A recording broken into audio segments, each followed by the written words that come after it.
Yeah. Yeah. We live, baby. Our network. DOS, we back. The Gold Boys. Yeah. GBL headquarters. Squizzy Taylor, KTONE. Let's go. This is easy though. I do it. So easy though. Squizzy Taylor, and I'm so clean though. When they see me, they always say please though. Cause I be like that. I'm with that. Today we talking about the community. I'm with that. And how to better our people. Park Hill legend, but we about to go bigger. We about to make it sound right. I guarantee we do it right. And I'm cool, but KTONE's tight. And we on the night. Let's go. What we got up next? We got Dane Senior.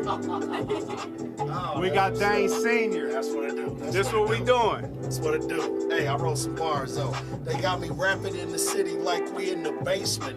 When I really get to spitting, it sounds so amazing. My pumps no fear, cause I was taught to face them. Learn to dream big, and so I steady chased them. Don't get complacent, stay in my lane and kept racing. Gave my dreams everything I had until I made it. Made my name in the lanes, grateful that I changed it.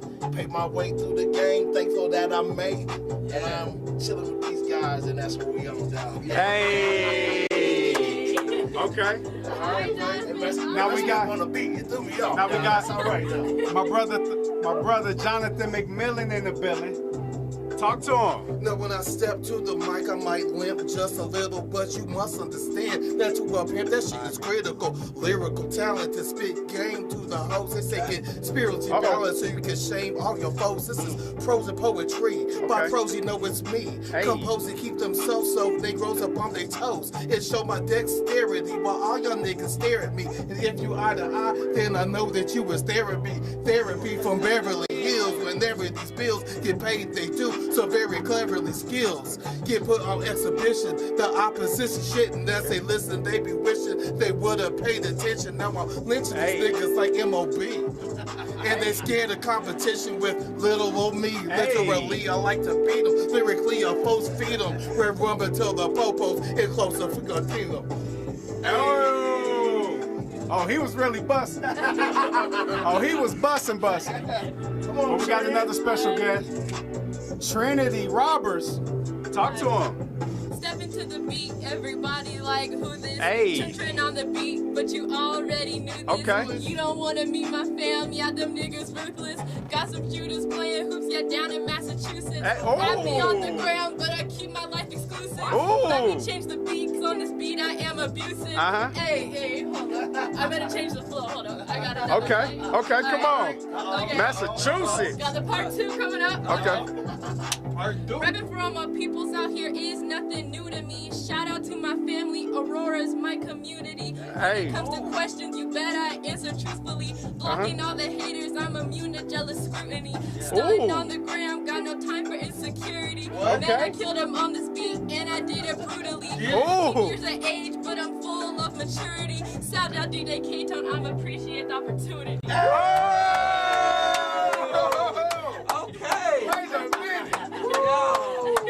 I gotta come after that. I wasn't expecting that. I wasn't expecting that. But that was hard. Trinity, she got some bars. I'm Toner, I got some cars. But I'll be driving fast. But there they are.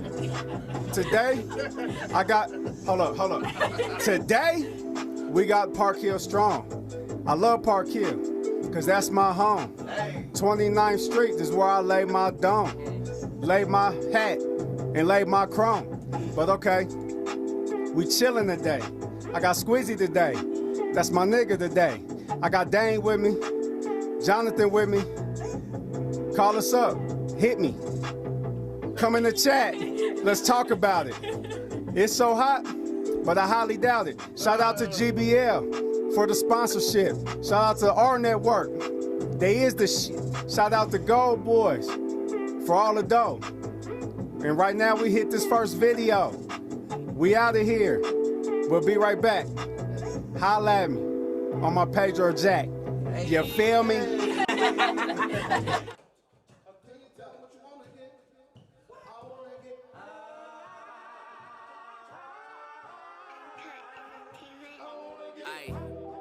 we been in here smoking like a motherfucker. Javon sat and rolled a couple hundred of them.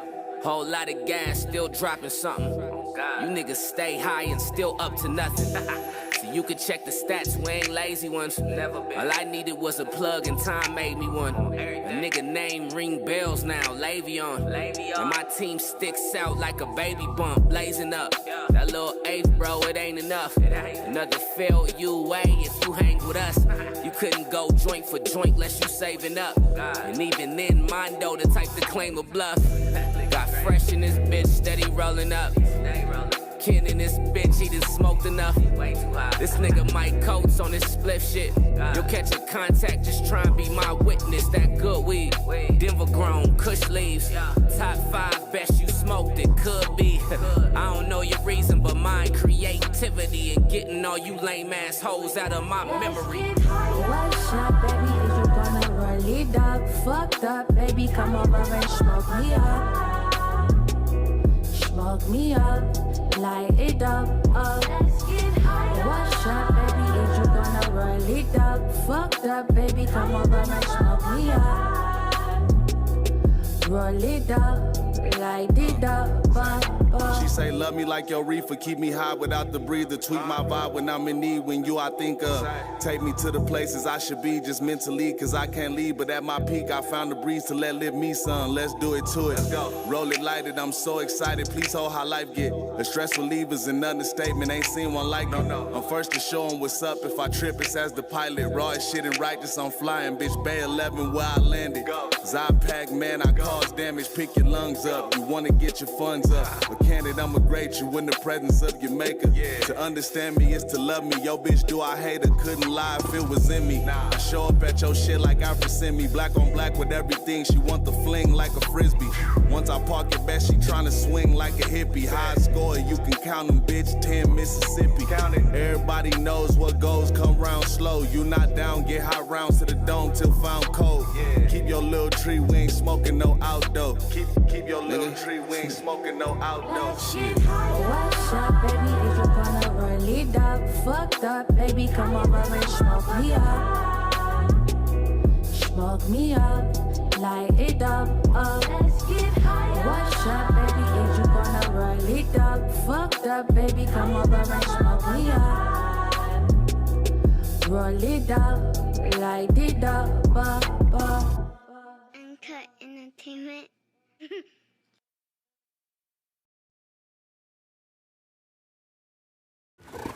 Oh, shit. Yeah, Mom, could you do one thing?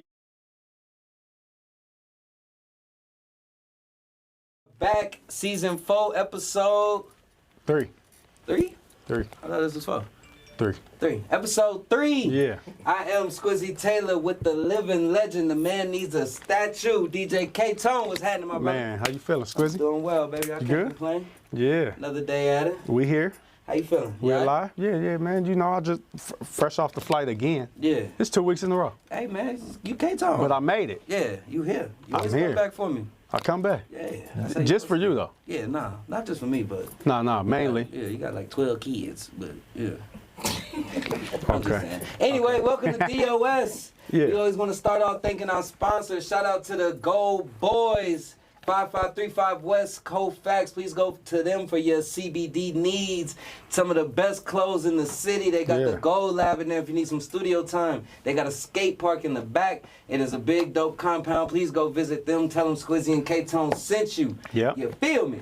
Shout out to GBL headquarters, now located in the 5 Points Plaza. Yep. Very dope spot, man. If you need some studio time, if you need a photo shoot, if you need a video shoot, if you need a tattoo, if you need, they got clothes in there. They got clothes, they got merch. They got merch, they got all that. It's a headquarters, you feel me? So visit GBL headquarters, tell them Squizzy and KTONE sent you, and they gonna hook you up, you feel me? Definitely. And last but not least, shout out to our network for making all of this possible, giving us a platform to express ourselves and allowing black people to have media in the state. Please check them out and all their other dope shows that they have going on. They have a dope TV schedule, a whole lineup of just dope things. Follow them and support them. But we the dopest. But we the dopest by far. Like we we sports center. You feel what I'm saying? There's other shows on ESPN, but we sports center. You feel what I'm saying? Yeah, you know. But you can't really like, no, I ain't gonna do that. Yeah.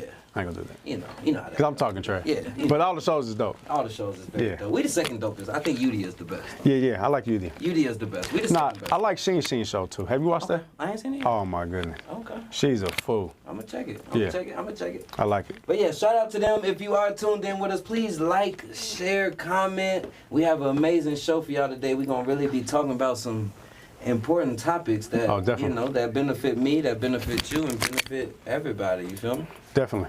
So it's gonna be lit. So I think we're gonna introduce our guest right now. Okay. Should we introduce the guest first? Yes. Or should we do the music? Because we're gonna do the music. We might need a little bit of help with the music. Okay, we need help with the music today. Because our opinion, I ain't gonna say our opinion don't matter. Our opinion means a lot. You feel me? But at the same time, more opinions are better than a couple. Definitely. I know there was a better analogy I could have used. Yeah. But you know. Well, you feel me? today, it's hot, man. It is hot. We're gonna talk about some things, man. Our community. We're gonna talk about Park Hill. So to talk about Park Hill, man, I had to bring some friends with me, man. Some people with me. First person on my left, I got my brother Dane Sr. Dane Sr. He's the community site director for Park Hill Strong. I have my brother Jonathan McMillan. Okay. He's the co-chair of Park Hill Strong. Okay. And we have Trinity Roberts, who is a youth leadership team member of Park Hill Strong. Y'all give it up for Park Hill Strong in the building. How y'all feeling? Good to be here. Man. Y'all killed the booth. Yeah. Oh my goodness.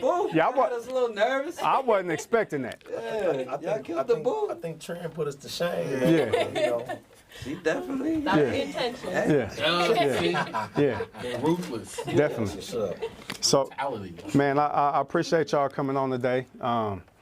You know, it's a lot of things going on in the community. Good, you know, good, and you know, not so good. But we want to focus on the good. We want to focus on, you know, uplifting the community, and I want to talk a lot about Park Hill today. You know what I'm saying? And what's going on. You know, I want to talk about the youth. I want to talk about development. I want to talk about gentrification. I want to talk about all that. You know, so I had to bring y'all on with me today. But first, we gotta start with the music. Gotta start with the music, because this is a music platform. This is a music show. We all know each other some way or another through music. You know what I'm saying? That gave us all opportunities to do what we wanted to do. So we always start with the music before we get into the conversation. So if y'all don't mind, we would love y'all's help with the music, and just give us y'all's honest opinion and feedback. If you like it, tell us you like it and you want to support it. If you hate it, say it was terrible. I never want to hear it again. Right. Is that cool? Yep. All right.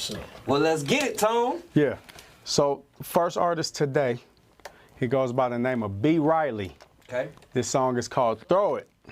Let's do it. B. Riley, Throw It, right here on DOS.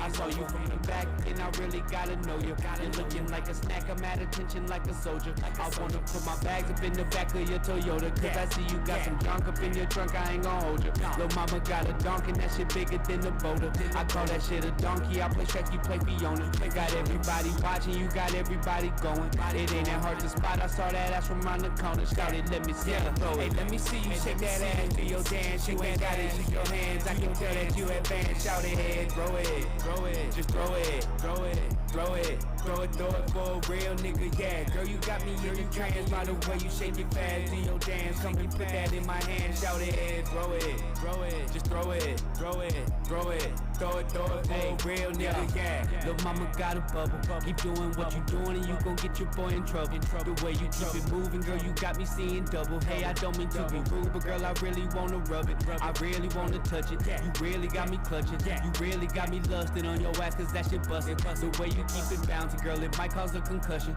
I've already announced that you the best, ain't no discussion. Lil' mamas keep it jumping like a trampoline. She kept on shaking while I slapped it like a tambourine. I'm like a fiend, I really wanna know what's in them jeans. Any room for me, but girl, you thick like mama's mac and cheese. With a side of greens, I like them skinny, thicker in between. Them skinny girls ain't got no peaches, that's a tangerine. It might be small, but she can throw it and she can make it swing. I bet it's soft, now come and show me how you do your thing. Now shawty, let me see you throw it. Hey, let me see you shake that ass, do your dance. You ain't gotta use your hands, I can tell that you advanced. Shout it, throw it, just throw it.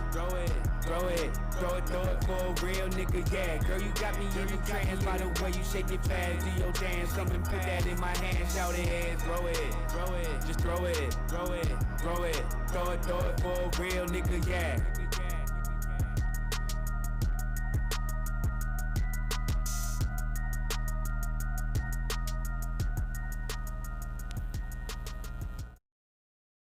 Throw it. He in the strip club with that one, ain't he? Yeah. He talking about that, yeah. He talking about where I'm trying to be, you feel me? Dang, what you think of that one? I think it's a good, like, strip club type of song. Not necessarily my type of music. Yeah. Per se, but not bad. Delivery was good. You can understand what he was saying. Okay. Clear lyrics. Okay. I'd give it a chance if I was a DJ in the club. You would give it a chance? If I was a DJ in the club. Okay. Jonathan, what you think, man? I agree mostly with what Dane said. My man would benefit from an engineer to really mix that down. Because it sounded real muffled. And you can tell what he was going for, like that, almost that Nelly vibe. Okay.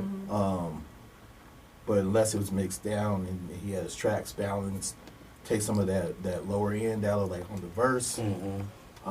He's not going to get what he's like. It sounds like the old box capris where didn't get the 12s really sit down. It's that's what. But I like the song. The song is dope though. You want to add something? Yeah, I think he got good potential. His flow was pretty good. It was pretty good, but I think the beat was a little overbearing. Maybe if he tries like a slower beat or a different tempo, maybe that would kind of boost him up a bit. But yeah, I think it was pretty good. Okay. Jonathan sound like he knows something about audio. Yeah, but he right on the money. I was what my 2 cents is that I couldn't give nothing else a chance because of the mix. Yeah. It threw me off. Once I heard the mix, I'm already kind of tuned out of it. Like, okay, this isn't ready. You feel what I'm saying? And when I listen to music, I want to compare the artist to Drake or, you know what I'm saying, Lil Wayne or whoever. I don't want to say it's good on the local level. It's either good or it's not. You know what I'm saying? And so we can't say it's good, but you can't play that with a Drake record just based off the mix, like he said. You feel what I'm saying? So that's what I think about from a DJ aspect, because I got to mix it in with those records. You feel what I'm saying? And we should be competing with those people.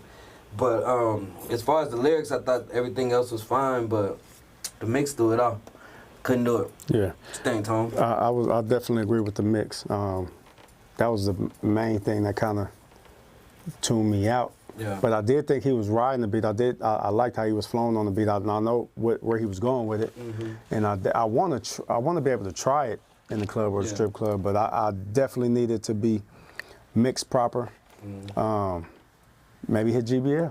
Hit GBL and tell them Squizzy Taylor and KTONE sent you, and they might hook it up. Definitely. Some of the comments. I do find them. I do like that the song came right on. He ain't waste no time. Oh yeah. I did like that part. Yeah. Came right on. He got straight to it. He didn't waste no time. You knew what he was coming with off the rip. Definitely. You know what I'm saying? So I do that. But go ahead. It's not why it sound like that. Twerk Joint is definitely knocking. Bro got the same tonality as Casey Veggies. I think it's a bop. I think it will work in the right club setting. It has its place, strip club for sure. Mixing is essential to success. It's the most important. Yeah. The mix is the most important thing. Definitely. It's so important. Definitely. So important. But I mean, B. Riley, people like it. You know what I'm saying? You on the right track. Just maybe, work on that mix, man. Try to tweak it. Yeah. Yeah. I think you could do something, though. Let's keep it lit. Let's keep it lit. Next record, all the way from the Bay Area. This is Show Banger featuring Ronsky. Okay. This one's called That Filthy. Ooh, it's gonna be on. That Filthy. Look at you. Look, I already know. More better, more cheddar, more better millionaires, nigga. Yeah. Fuck that bag off and run it up again. Fuck that bag off and run it up again. More better, more cheddar, we just win. More better, more cheddar, we just win. I'm from that field, I'm from that field. I'm from that field, I'm from that field. I'm from that field, I'm from that field. I'm from that field mode, nigga, I'm from that field.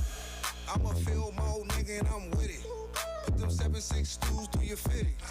I ain't trippin', nigga, you can come and get it. Y'all rapping about shit I'm really living. OT, double time, really get it. When I say ticket talk, talking millions. Rest in peace to my big cousin Billions. Feel more, little bitch, we in the building. Pull up in a vet, no ceilings. See you niggas in your eyes and your feelings. Send them bags, OT, make a killing. Fill them up, pack them up, make a million. Fuck that bag off and run it up again. Fuck that bag off and run it up again. More better, more cheddar, we just win. More better, more cheddar, we just win. I'm from that field, I'm from that field. I'm from that field, I'm from that field. I'm from that field, I'm from that field. I'm from that field mode, nigga, I'm from that field. I'm from that field mode, yeah, I'm Lil Showtime. You talking plays, I'ma be there in no time. I'm from that block, I was raised with them wolves, nigga. It ain't nothing I can't sell, I can judge, niggas. These streets, System Street, that's my hood, nigga. Field mode, swear to God, I love my hood, nigga. I don't need no pass, bitch, I'm good, nigga. Slide through here, I wish you would, nigga. Free my dogs in them cages. Now I'm worldwide on these stages. Ryan signed me, now I'm a millionaire. He said he fulfilled me, but we not aware. Fuck that bag off and run it up again. Fuck that bag off and run it up again. More better, more cheddar, we just win. More better, more cheddar, we just win. I'm from that field, I'm from that field. I'm from that field, I'm from that field. I'm from that field, I'm from that field. I'm from that field, nigga, I'm from that field. Show Banger featuring Ronsky. That filth. That filthy. Filth. That filthy. Yeah. That filthy. Yeah. Okay, Jonathan, what you think about that one? It's aight. Okay. If it was on the mixtape I list, I wouldn't fast forward through it. If that's like the lead thing, I don't know if I'd buy that. You know what I'm saying? Okay. It was cool. It was cool. Reminded me of the Bay Area. It definitely repped the Bay. Yeah. That's for sure. So if that was the goal, he succeeded. Okay. Trinity, what you think? I liked it. I thought it was good. Maybe kind of on the chorus, his tone kind of didn't go well with the beat, but I thought it was pretty good coming from a person who's in the target audience he was trying to reach. It was pretty good. Right. Okay. So you the target audience. All right. Yeah. Okay. What you know we're think, marketing. Yeah.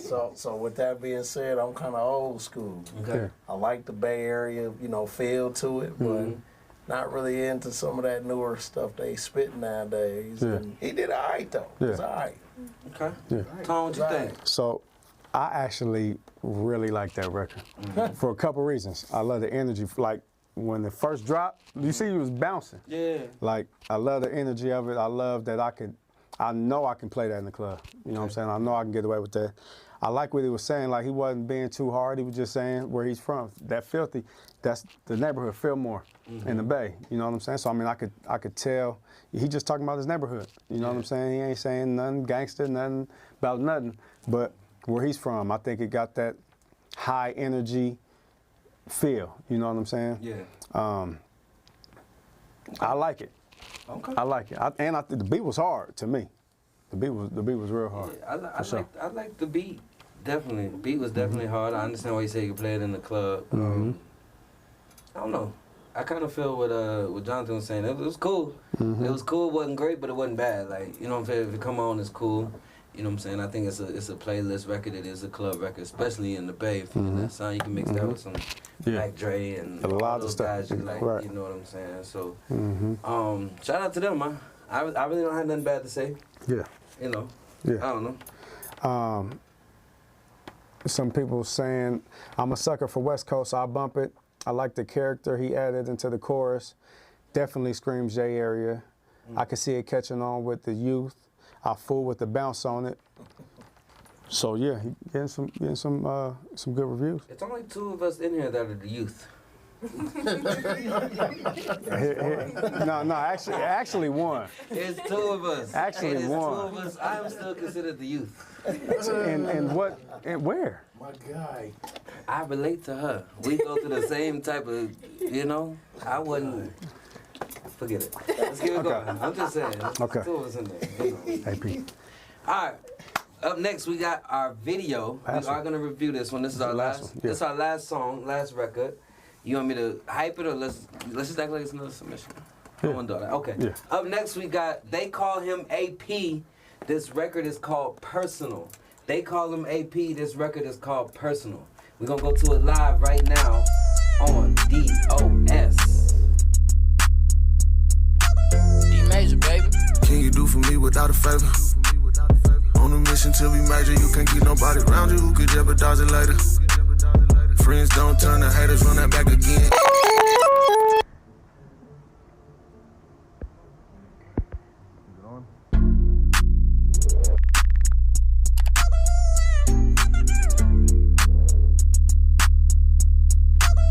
Major, baby.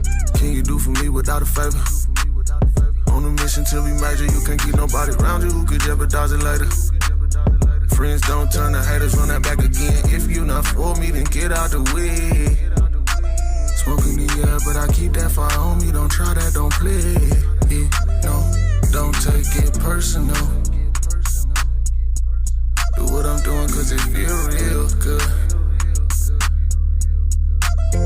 Don't take it personal. Do what I do cause it's what the real should. Lately it feel like it gotta be fuck these niggas, I'm down for mine. Ain't nobody getting down with mine. I'm running town with mine. Feel like the dopest shit around with mine. You know what this is, little baby, don't take it personal. What I'm doing cause it feel real good. Don't take it personal. Do what I do cause it's what the real should. Fuck these niggas, I'm down for my niggas. I ain't fucking with you niggas, I'm good. Say fuck these niggas, I'm down for my niggas. I ain't fucking with you niggas, I'm good. Fuck these niggas, I'm down for mine. Ain't nobody been down with mine. I'm running town with mine. Feel like the hardest shit around with mine. You know what this is.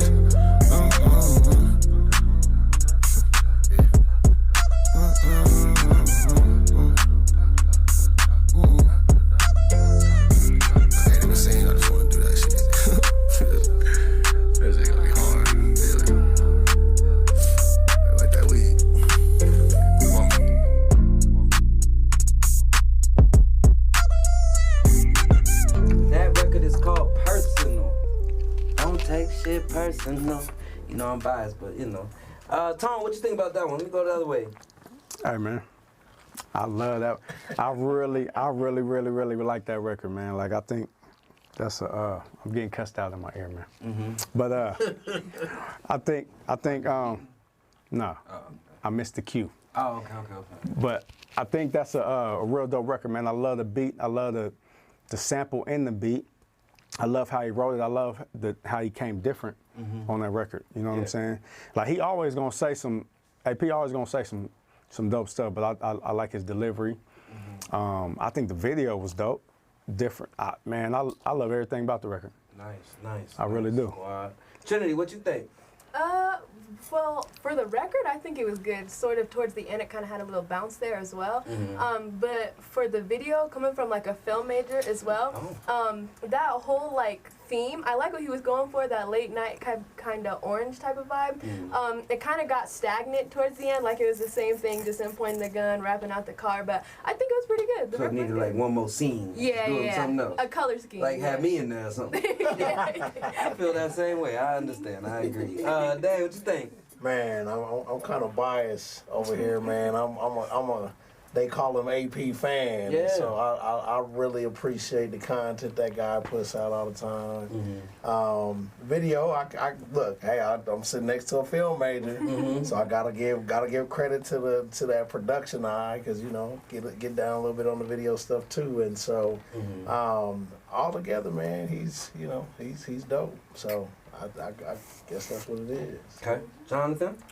Man, I'm not gonna be the oddball on this one. I love that record, bro. Okay.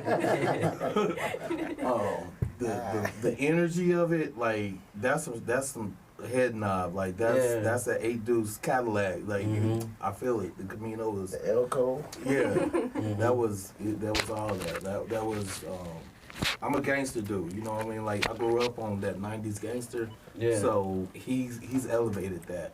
Like you said, that new delivery. Yeah. He brought back the pimp stuff, the gangster stuff, and the new generation. I think that's perfect. How you brought it all together. Yeah. Dope. Yeah. And the production was dope. Yeah. Don't take shit personal. Don't take it personal. But I feel like you can't take. I don't take none personal no more, man. Absolutely. You can't take none personal, man. Absolutely. You know what I'm saying? Good, man. They call him AP. Shout out to AP. Big announcement. Big announcement. 10 a.m. in the morning. They call him AP. It's lit. That record is called Personal. It's available. Please stream it if you liked it. You know what I'm saying? Some of the comments. It's refreshing when AP does music like this because it shows more versatility. I need more like this from him. It's out of his comfort zone. Definitely opens me up to what he got in the vault. Okay, pause though, but yeah. AP is just dope, fire emojis, ayy. You know, okay, good comments. AP doing what he do. Definitely. You know the vibes. Yeah. Man, I think AP is one of the, I don't even say the best here. I'll say he's one of the best in the country. I tell people that all the time. Yeah. And I be standing on it. And I played this record yesterday when out of town. You know what I'm saying? And I think that's what we have to do. You know, if we really say stuff like that, we gotta stand on it, man. And you know what I mean? Yeah. But I really appreciate that record from him. You know what I mean? Nah, yeah, it's a good record. Like you said, bro, it's not a competition between local artists with other local artists. Right. We have to change that mindset, and we are competing with anybody who is making music, and we want to make the best music possible. But not the best music in Denver, not the best music in the best music possible. So if you think somebody's dope, say they dope compared to everybody. You feel what I'm saying? I stand on that. But I don't like the word local. I like to say independent. Independent. Some people are local though, and then some are independent. You gotta get to independent. You know what I'm saying? You gotta make some money. You local, and then you make some money, then you become independent. Then you become national. You feel what I'm saying? Definitely. But what I want to do, we're gonna get to our guests. We got the Power One and Park Hill Strong in the building. Before we do that, let's go straight to a commercial, and then we're gonna come right back. Right here on Digital Online Showcase. Share the live. Share the live. It's gonna be amazing.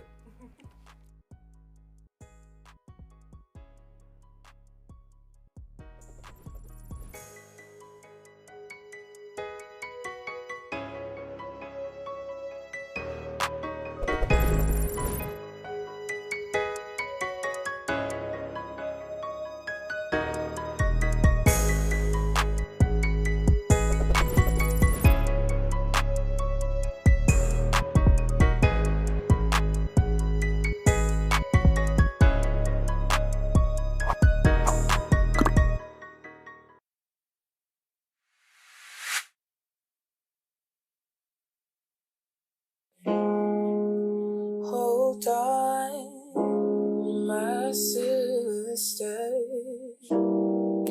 Stay alive, my brother. Oh, yes. Things will get harder, but we're not gonna stop. No, we're gonna stand up and hear a cry. We're tired living this life. Listen to our cries.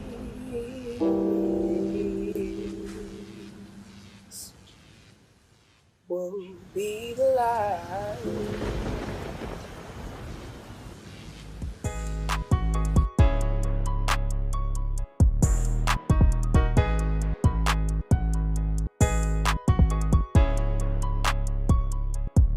We are back. We are back. Yeah, we here. It's a beautiful commercial. Yeah, I like the commercial. Yeah, it was dope. So, right now, we're really gonna introduce our guests, man. I want them to, I want you guys to, you know, tell the people who you are. You can look right at the camera, tell them who you are, what you do, and introduce yourself like that. So we're gonna start on the left. Dane Sr. Dane Washington Sr. I am the community site representative for Park Hill Strong, which is a community coalition working on a youth violence prevention initiative in the city right now. My name is Trinity Roberts. I am a freshman, well, an incoming sophomore at Denver School of the Arts. I'm focusing on film, and I have dreams of making it big one day. Yeah. And I love helping out my community and just my family. Definitely. That's what's up. Hey, my name is Jonathan McMillan, and I'm the co-chair for Park Hill Strong. And my job is to connect dots and make and hold space like Trinity so they can realize their dreams and live in a healthy, safe, whole neighborhood. Yeah. So let's just start with the Power of One and Park Hill Strong. My question is there a difference with that, or is it a collaborative effort? And tell the people what the mission is behind Power of One and Park Hill Strong. I mean, anybody can answer that. I'll take the Park Hill Strong piece and then segue to Power of One, and then Trinity can really represent what it is. So, Park Hill Strong is, like Dane said, is a community coalition. It's a youth violence prevention initiative that has been underwritten for like the last 5 years from the Center for the Study and Prevention of Violence at CU Boulder. And basically what the Center for Disease Control in Atlanta, Georgia, national government agency, recognized probably about 12, maybe 15 years ago that violence is preventable. Ultimately, violence is preventable. Just like any virus or any disease that passes from one entity to the other. And if you raise the right protective factors in any community, that's going to reduce the likelihood and the transmission of violence from one act to the next act. And if you look and recognize the risk factors that exist in the community and be intentional about addressing those, then again, it reduces the risk that our young people are going to be involved in violence. So about 5 years ago, we got a grant from the CDC in Park Hill to find out what the risks and protective factors were in our community.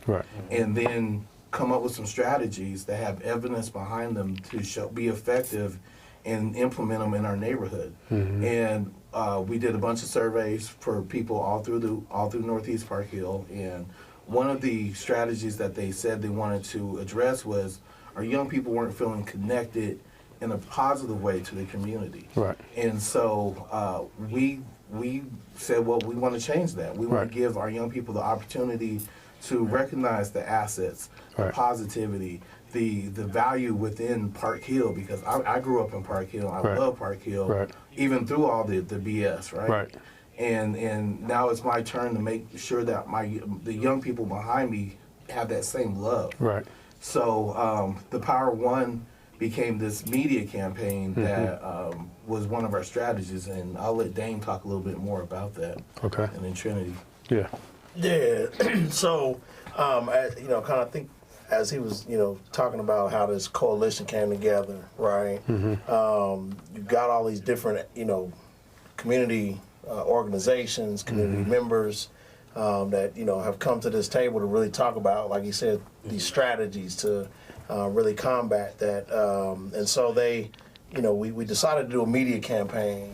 And so we started back in maybe October of 2019, we held 2 focus groups, one in Montbello, one in Park Hill, with youth from both communities, and really just like it was about 40 to 45 youth in each of these focus groups, but it was really about like talking to them about violence and what they saw, what they felt, things they wanted to do to change it, and it was really interesting, man, because like even in our board, on our Park Hill Strong board, we really started talking about, like, well, we're really doing a youth violence prevention initiative, and it needs to be led and kind of done and driven by the youth. And so this was an opportunity for us to really sit down with them and kind of say, like, okay, well, what do you guys really want to do? As we decided to do the media campaign, this focus group of youth, we met with them for a series of different meetings and really like pinpointing what they talked about in this information that they were giving us, and they literally just kind of came up with the power of one out of that by saying like, we all have the power to change what we see in our community, especially when it comes to the violence, right? But we've got to do it together. So we've got to come together as one and use our power to do what we got to do to change this stuff in our community. And so, like, that's where Power One was birthed out of, right? And so what we ended up doing then was, working with a couple of marketing firms to really start, pushing out the logo design. We actually worked with some youth from Northeast Early College. They gave us some youth in their program to kind of come along and help us develop the logo and develop the content. Along the way, we started to, try to figure out these ways to partner with other community organizations. That's how we ended up working with UDIA. Again, all of our content that we push out is youth-led, it is youth-produced, it's youth-manufactured. And so that was really the premise of the whole media campaign, because it was actually the way to get them out there, giving some positive messaging about what's really going on to prevent, the violence going on in the community. At times that message gets lost because people, we still deal with it. It's so almost natural for it to kind of happen that people don't think at times that anything is being done to fight it, but our youth stood on that and said, nah, we here to say we not gonna stand for this. And so that was the dope part out of it. Definitely. Trinity, I want to know how you got involved with, I really want to know how and why you got involved with, the organization. Like, what made you want to say, okay, I'm really involved? Because you really, even just on the calls with you, like, you active. You know what I mean? So tell us how you got involved and what made you get involved with the organization. So for the how part of it, I was asked for a partnered organization, which is called Step Success Montbello, that works together to plan community events for youth. They asked me to host an event during like COVID times, and it was on a Zoom call, and they liked the way I carried myself and the way I just kept the audience going. So they asked if I'd like to join the committee to help plan events in the future. And Dane is my cousin also. So, okay. And Dane's my cousin. Okay. Hold on now.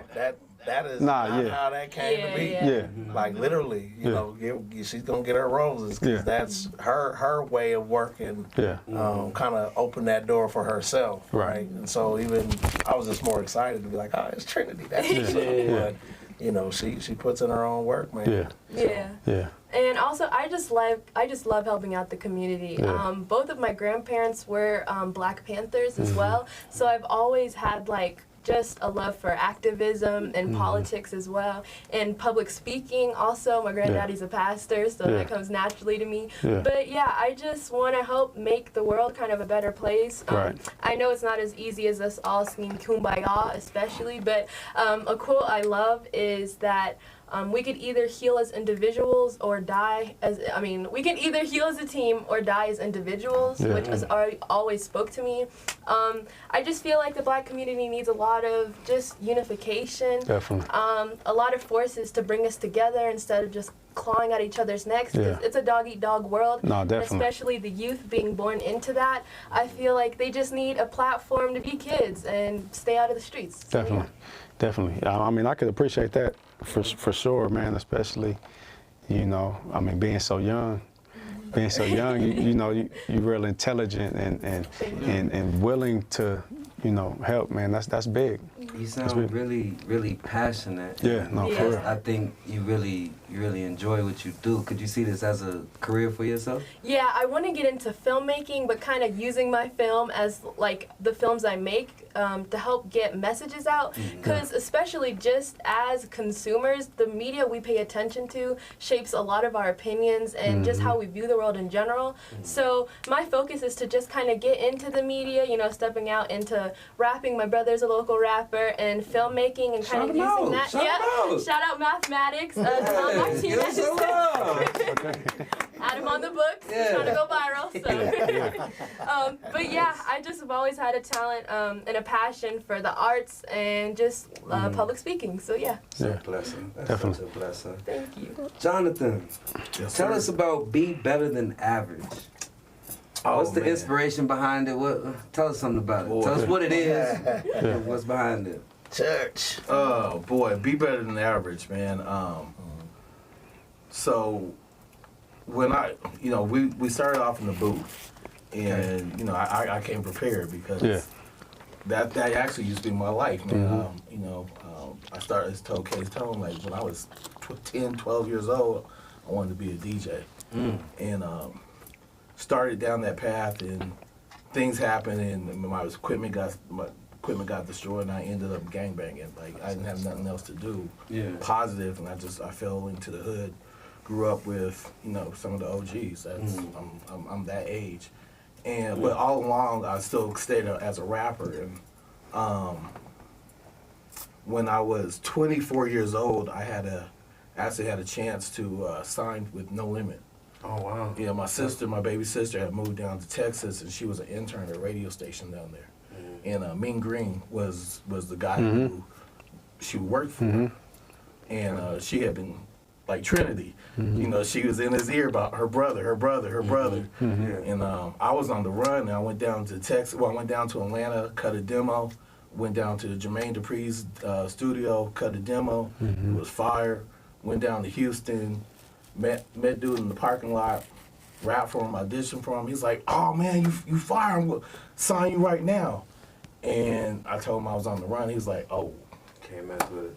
Can't do nothing with you. You gotta go turn yourself in." And I went and turned myself in, and thinking I was gonna get probation or something again. And the judge hit me with 4 years. And during that time, I ended up going to prison, and during that time, it was probably the best thing that could ever happen to me, because the way I was living, I was either going to end up killed or doing something really bad and hurting somebody else. And I had a lot of moments that just really were like epiphanies, and it's like I looked around and saw that I knew almost every single person around my age. I either went to school with them, grew up with them, knew them because we had beef at one time, or I knew them through one other person. It's like, this is by design. Somebody wanted every young black male in the country, because Denver's not Chicago, Denver's not Detroit, Denver's not LA. Right. I don't mean that in a bad way, but we're locked up just on the same rates as them. Definitely. So to me, it meant like the average young black man was being indoctrinated into prison or to the graveyard. And I needed to break that cycle for myself. And when I started to really do the studying and learning about goal setting and identity building and critical thinking, something that definitely, she's demonstrating something right now that I wish I had at 15. Right, for real. So I could really reflect. And as I started to learn those things, I made it a mission of my life that I was going to teach as many young men and many young people from Park Hill and from Denver and who look like me, how to be better than the narrative of what the average black person is. Right. And so I've written a couple of books about goal setting. I've written a book all about affirmations, about I am better than average, and it's about really coaching yourself up, inspiring yourself, encouraging yourself, motivating yourself to move above what that narrative is that society has about you. Okay, well, shout out the books, man. Shout out. We here for the people. Shout out. Literally, I am better than average. 101 affirmations to build and live a better than average life. Yeah. You go on my website, jonathanmcmillan.com.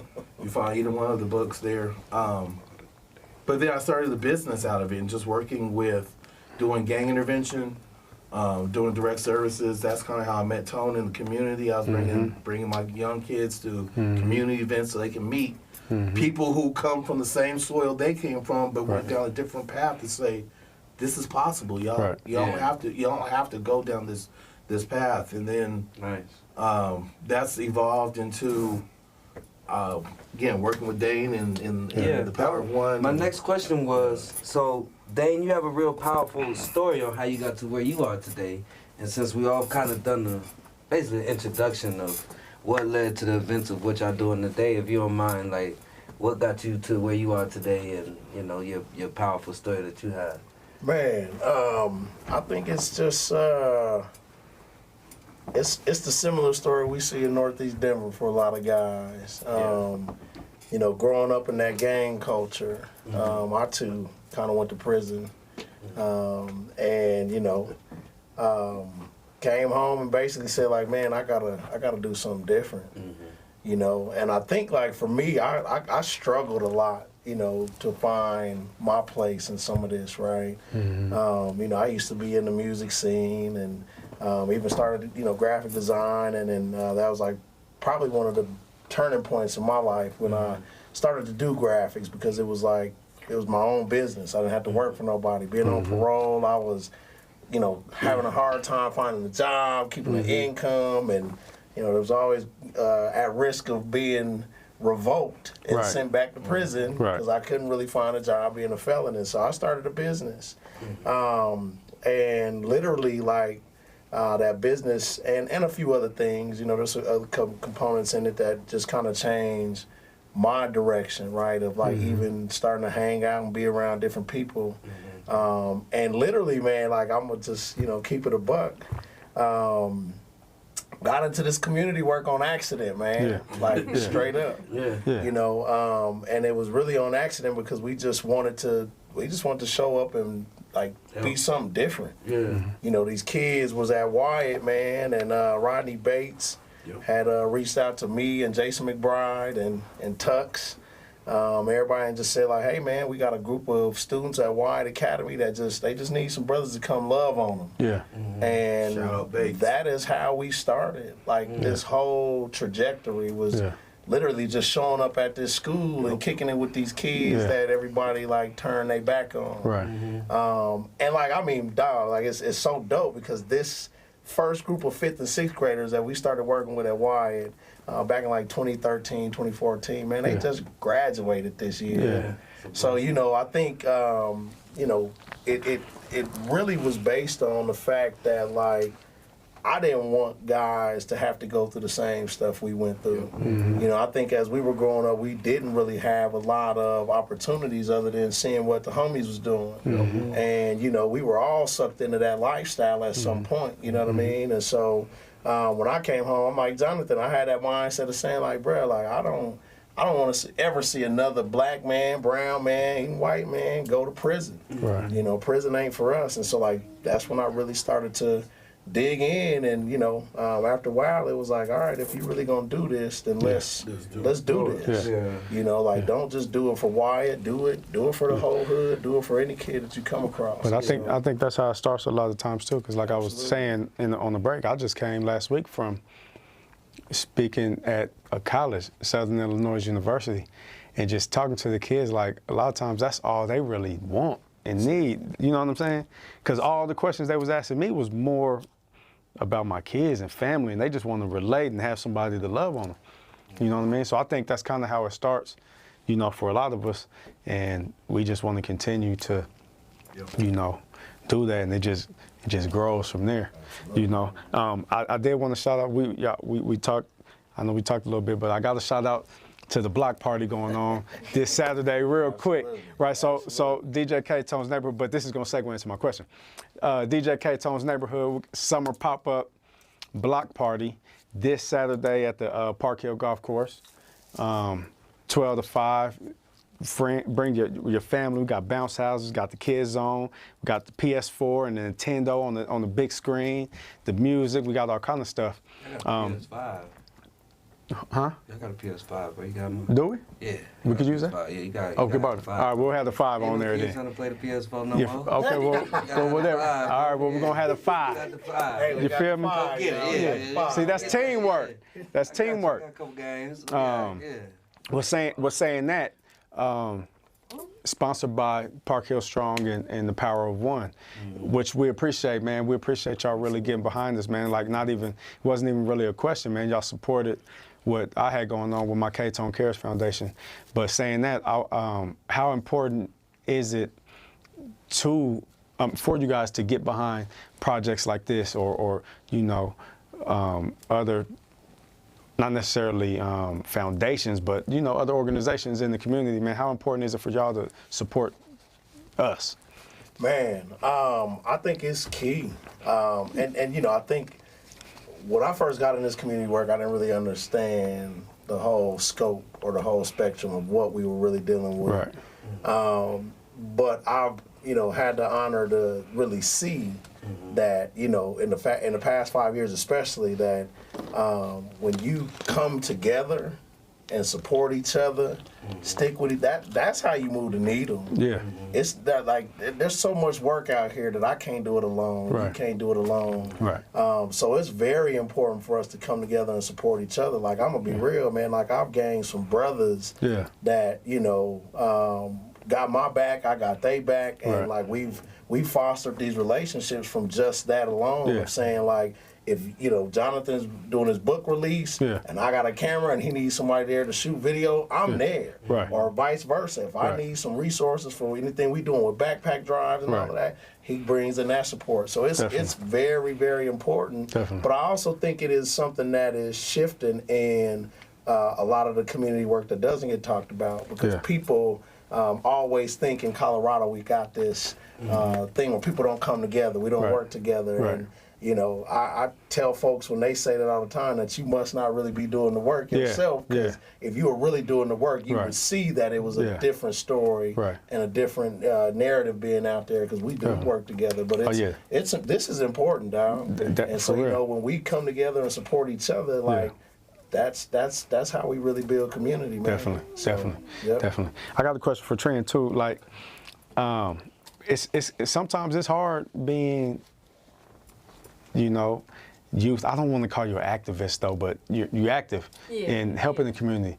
And, you know, sometimes, you know, when you try to talk to your friends or whatever, like, well, come do this. Like, how is that doing that? Like, do you try to bring your friends along, or do they be like, oh, that ain't cool? Like, how is it really trying to push the line with what you're doing on a positive level and amongst your peers? Yeah, so I think when it comes to sort of especially getting the youth involved, they don't really care more so if it's cool. They're kind of just looking for something to do, but they care more about the safety. There's been a lot more violence, especially this summer. Like, I think 2 kids just got killed at Elitch's, like, last month.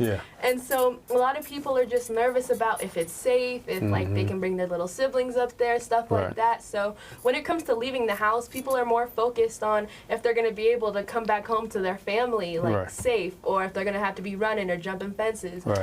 I met up with my friend at Juneteenth, and there was only one way in and one way out, and we were like evaluating the exits just in case someone started shooting, because that happens a lot of the times.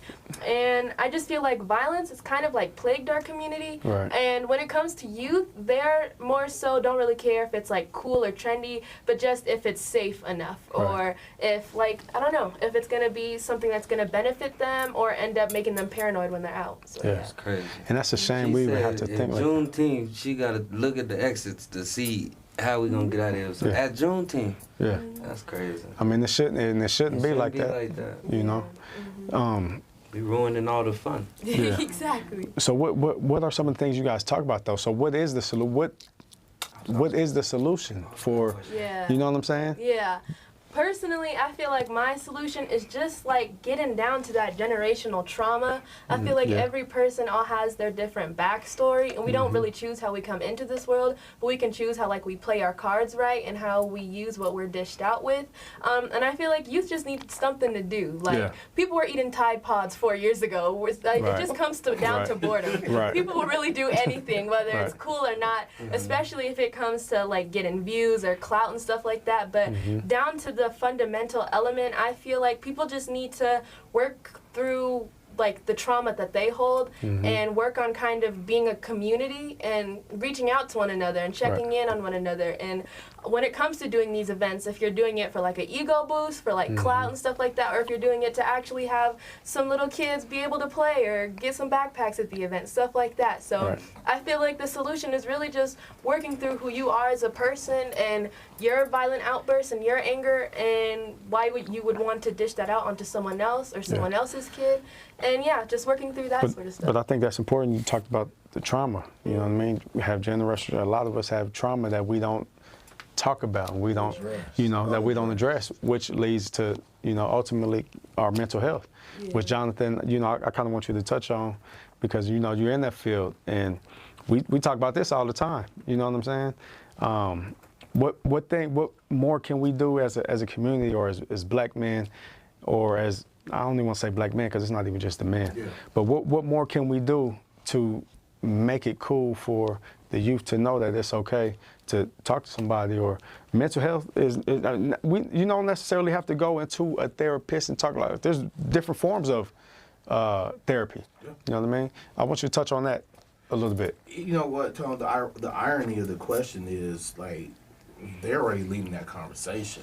Yeah. You know, I've spent the last year and a half meeting with the Youth Advisory Council and the Power of One, and they've identified that one of the #1 contributing factors towards violence in the community is poor mental health and lack of access to the proper resources and the stigmatization of conversations about mental health. And so it's really incumbent on us as the adults who have influence, who have a network of people who are able to change the systems, to change the way that our young people are presented with what they need around mental health. You know, the conversations that we've been having for the last 4 years around the Power Up Summit, the project that you're working on, that visual arts project where you're putting it out there, like this is what healthy people do. They holistically take care of their bodies, their minds, their spirits, right? One of the most insightful things I've heard in the last year, and it came straight from a young person, was, you know, in order to graduate from high school, you have to take physical ed, PE, from kindergarten all the way up to 12th grade. Right. Why don't we have mental education classes from kindergarten to 12th grade? That way, when we have a peer who's in distress, who is struggling, they know it's okay, and they can recognize where to go for resources. They know who to talk to. But then if they don't feel like they feel safe in that, their peers could recognize, hey, my student, my classmate is struggling. I can at least begin to do that kind of that triage and ask them questions and help assess where they are, and then maybe get the proper adult who can bring the proper level of services. So, you know, there's levels of this. There's going to be the individual, there's going to be the community, and there's going to be system changes that really need to be serious about addressing mental health. Yeah. Yeah. Okay. Oh, you got something? Oh, go ahead. So, because KTONE is on this show, our demographic is a little older. So, I'm being honest. So for the parents that do have youth around Trinity's age or want their children to get involved in things like, you know, these what's the word I'm looking for? These organizations and community activities. How can they get involved? What can you tell the parents to get their kids involved in the type of things y'all got going on? Man, I you know, again, I think we are back to that old adage of how people don't think there's anything out there. And there's a ton of resources and programs from Montbello to, you know, I wouldn't necessarily say Aurora. I know that they're trying to get some stuff out that way, but there's access. And I think that for the most part, it is about like just reaching out to some of the right folks. I know that, you know, we do come across parents like all the time that are just looking for something to put their kids in. You know, I also know that, you know, there's other avenues. We've got, you know, organizations like the Pirates and the Falcons that have been 50 years running, 50 years strong, that still do a lot of great services, you know, for kids. And so I think it's really about like asking around. I know that you know, I wish there was, we've been trying to work on like some stuff to put all of this information in one place. You know, I know Brother Jeff and some years ago like put this Black directory together, but we probably need to start really, you know, putting these programs and services in some type of catalog or book or, you know, online or something for parents to see, because there's a lot of stuff out there, but unfortunately you've got to like, you know, you got to kind of ask around and just really, you know, look for something. What's your opinion on that, Big Dog? I think you hit the nail on the head. The direct answer to your question, man, I know we're tagged on this live stream. You know, if you're on Facebook, hit us up and we're going to connect you with somebody one way or another. I work for the city and county of Denver. I run the youth violence prevention. There's probably about 50 different community organizations that are doing some type of programming.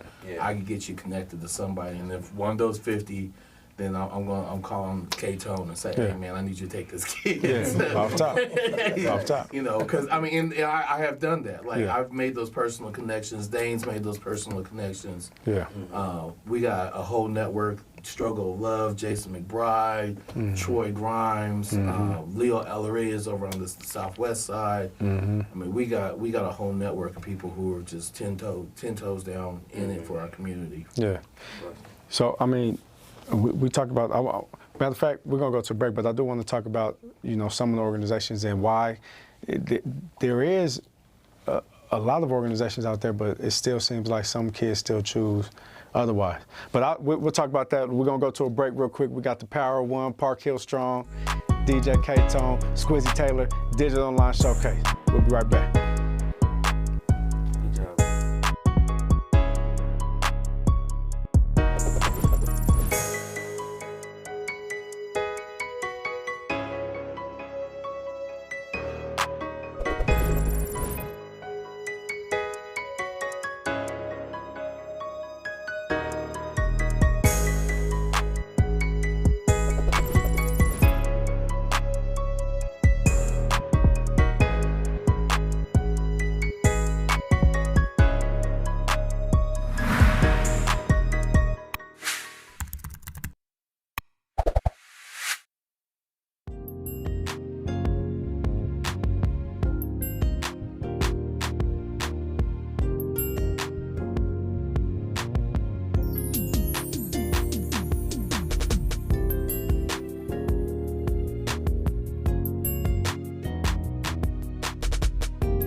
Digital Online Showcase. KTONE, SQUIZZY TAYLOR. That was the power of one, man. That was real powerful. Yeah. Powerful commercial right there.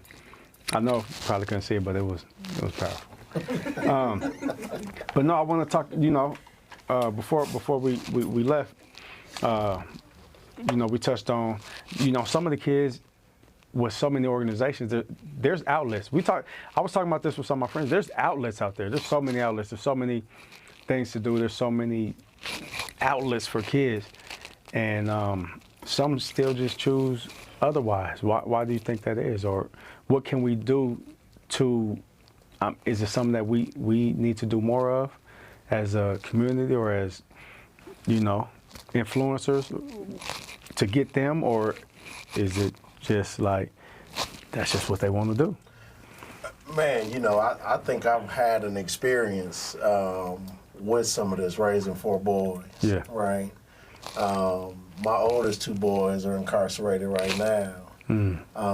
And, you know, again, there was a lot that we tried to do to prevent that from happening. Right. And sometimes it's all about the choice of the kid. Right. And I know that that's a hard pill to swallow. Yeah.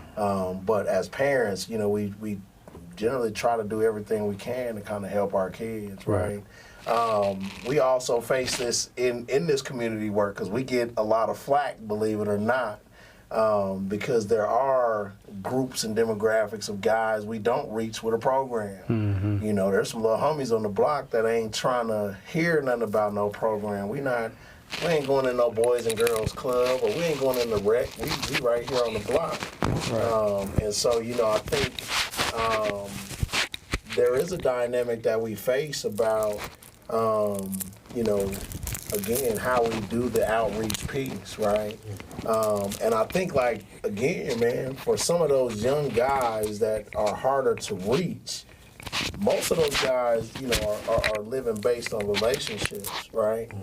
And so, like, if you're pulling up to the block talking about you got this program and this guy don't know you from Adam, he probably ain't gonna give you a shot anyway. Right. But if you come out there every day for the next 2 weeks and just show him that, yo, homie, I'm here to rock with you, he might change his opinion, and you might still be able to sway him into thinking about his, you know, his trajectory a little differently. But I mean, there's a lot to that I think it is around, for me, opportunities. You know, providing different opportunities, because not everybody wants to do a program. Right, right. We do a media program, and, you know, I get kids that walk in my office and see all this equipment, and they be like, man, this shit is for some crayons. Right, right, you know, and it's like, we ain't doing this, and it's like, okay, well, what do you do? Right. You know, and so I think it is like making that connection, building that relationship with a lot of these guys that generally helps, but you know, I think it is still based on that individual that, you know, he or she has to start seeing that, you know, they've got better opportunities in life. And so sometimes that's hard, man. And it's, you know, it's not I know we always talk about, like, the guys that make it out. Yeah. But we seldomly talk about the guys that get caught up, but might still be caught up in a way, like, you know, like my boys, they talk all the time about, you know, like, those choices that they made to get them where they at. Right. And, you know, I think it is important because, again, they are starting to recognize it at some point. Right. Sometimes it may not be right in that moment, and sometimes you got to go sit down a little bit before you start to, you know, shift that. But unfortunately, you're going to win some, you're going to lose some. Right. Yeah. So, y'all spoke about some of them, but there's a lot of positives that do come with the nonprofit community. But if you don't mind, speak on some of the negative things that come with living within nonprofits and that whole game. Y'all got another hour in this show, man? I should have answered the last question. Look, it's you know, we're on the DOS show right now. Yeah, we're gonna keep it real. Like, talk about. Nah, I mean, like, we're on camera right now, right? But this is an hour out of our lives, right? Like, this isn't this is the sexy part of it. Yeah. Right. The block party, that's the sexy part. Yeah. Right. But keeping it real with what Dane just said, like, man, 2019 was one of the hardest years of my life because I lost like 5 kids who I've known either since they were in preschool or kindergarten, or, you know, I met them later on in life, but I still developed a relationship with them. When you lose them, whether it's to the street or the graveyards, those are hard days. Yeah. Man. And it's when you got to call Dane, you got to call your brothers and just, like, have them talk to you out of not giving up. Me, I work in the government. I work against the system, in the system. And there's a lot of people in the system who do not want us to win. Right. Like, just being real about it, they are embedded in a racist system that was never designed for black people or people of color to win. And, you know, a lot of people don't understand the fights that I have on a day-to-day basis to make sure that these programs have $50,000. Like, and that's dropping the bucket when you look at some of these budgets. So, Definitely. And then you got the haters. I mean, let's just be real. You got the people who say, "Oh, your program ain't all that," or "You wouldn't lie," or wouldn't got killed. Right. Or, you know, Jonathan's taking kids from such and such program, or you know, just people who, for whatever reason, feel like that their job is to call out where I'm failing, where Dane's failing, and I just say they forgot how to pronounce "How can I help?" Like, you know, they got something to say, but they don't know how to say what can I do? Right. And, you know, honestly, like right now, it's 10:07. Yeah. I got a 9-year-old who waiting for daddy to get home, and this work don't stop. No, it don't stop. Right? You know, phone may ring at 3 o'clock in the morning because there was a shooting at Eulogies, shooting in Aurora, and I have to be responsive to that. Right. So, you know, it's a lot of challenges, but would I change it for working in the call center? Hell no. Like, you know, am I going to work in the bank right now? Nah, man, I love my job. I love my life, you know, because my life and my work are one and the same. So, you said that, but Dane, talk about the politics of it. Can we talk about the politics of it? I was wondering if y'all was going to talk back to me. I want to talk about the politics of it, man. For real. Man, you know, I'm gonna be honest, man. It is a brutal industry. Yeah. You know,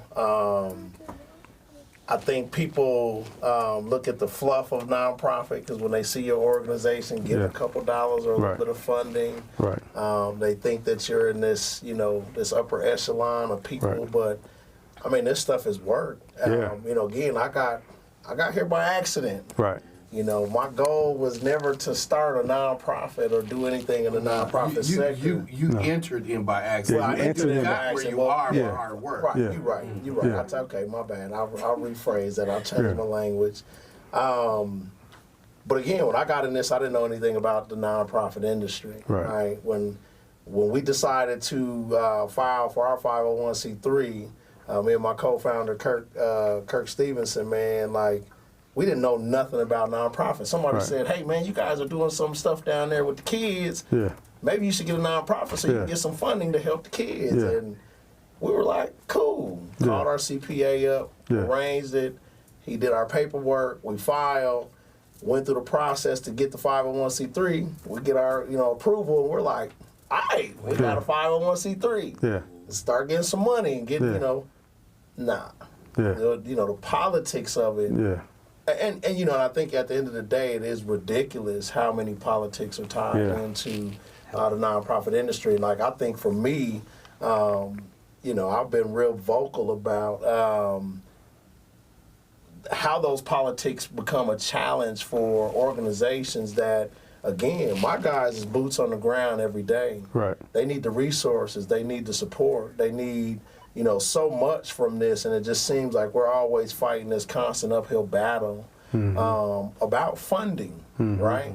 And, you know, and I've sat on calls and I hear people talking about how they got these buckets of money and these pots of funding where there's $77 million sitting in a bank account somewhere and they don't know what to do with it. But you've got 10, 15 organizations right here in the community that are literally, you know, operating off of their nickels, off of their pocket money. You know, they're keeping these things together because they feel the need. And so when you really dive into the politics, man, nonprofit is an ugly industry because it's a multi-billion-dollar industry that always seems to bypass those guys at ground zero that really need the resources, right?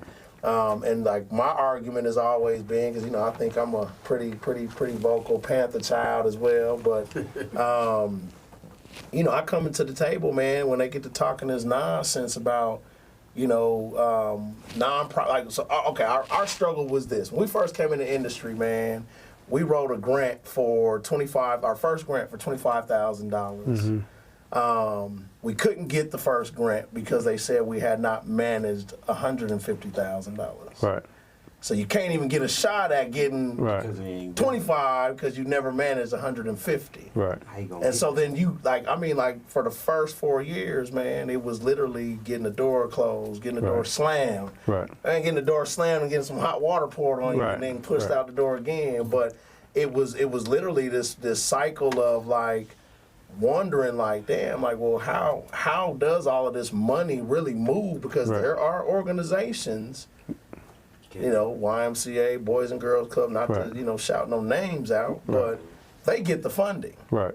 But then the sad part is the politics of it is that they got to come get KTONE and Squizzy and Dane and Jonathan in order to do the work. Exactly. But then when we come and get y'all, we're going to give you $5,000 to do this. Right. While we've got a $480,000 grant to pay salaries for a great grant writer and build out this operational structure, and then they could thrive. Because now they got a full-blown staff that can continue to go get the funding that they need. And and then the other part of the ugly politics is that, man, you got to know some folks. Yeah. And if you don't, it's kind of like radio and any other entertainment industry, right? If you know people, you might get that connection. And so, like, it just seems like a lot of those politics don't get played in favor of the people that are actually out here doing the work. Yeah. And so I come into these rooms, man, and I kind of, I become very vocal about the fact that we don't really have time to play those games. Right. We losing kids out here, like Jonathan said. 2019, we lost 5 to 6 kids that year that we all knew that were connected in a lot of these programs. Right. And, you'll see the funding going to these organizations, but these guys that are really out here trying to stop this from happening, Jonathan has to do it off of Jonathan's budget versus, somebody really saying, Jonathan is better than average, can really make this change. Let's give him the resources he needs. And so the politics get ugly, man. Yeah. And I mean, it does keep you up at night, especially because, again, we're here. I've never joined into this stuff for a salary. Never even thought I was going to be making money out of this or, being able to take care of myself financially out of this. And so it's always been that premise of like saying, how do we really get out here to help? Right. And so we're usually digging in our pockets to, help kids get food or school clothes or whatever it is. Right. Computers. So, So, I mean, what I've been learning is, this industry, pits organizations against each other for funding. Is that something that that you deal with, that you guys deal with? I'll give you a scenario. Yeah. We put out a grant. Okay, we got an RFP. We got $100,000 to give out to community organizations. We put out this application. You got 120 applicants. What do? Right? So what we've even faced in this last year is scrutiny because, after all the hard work that we've actually put in over the last 4 years, we're finally in a position to start getting some grants approved, right?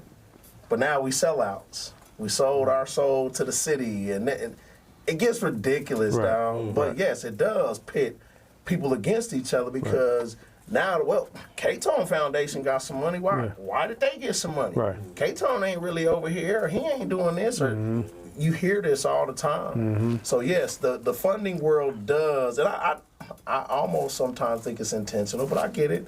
Sometimes they don't necessarily have the right amounts of funding to give to folks, but you're absolutely right. And then look, hey, when they tell you no that you didn't qualify, no matter how great the grant was that you wrote and that you've got all of these things in place that it's gonna make sense, they tell you it's a competitive market. So Yeah, try next time. Right. And so, you know, it is ugly though. Yeah. It gets so ugly that you kind of ask yourself at times, like, why are you doing this? Yeah.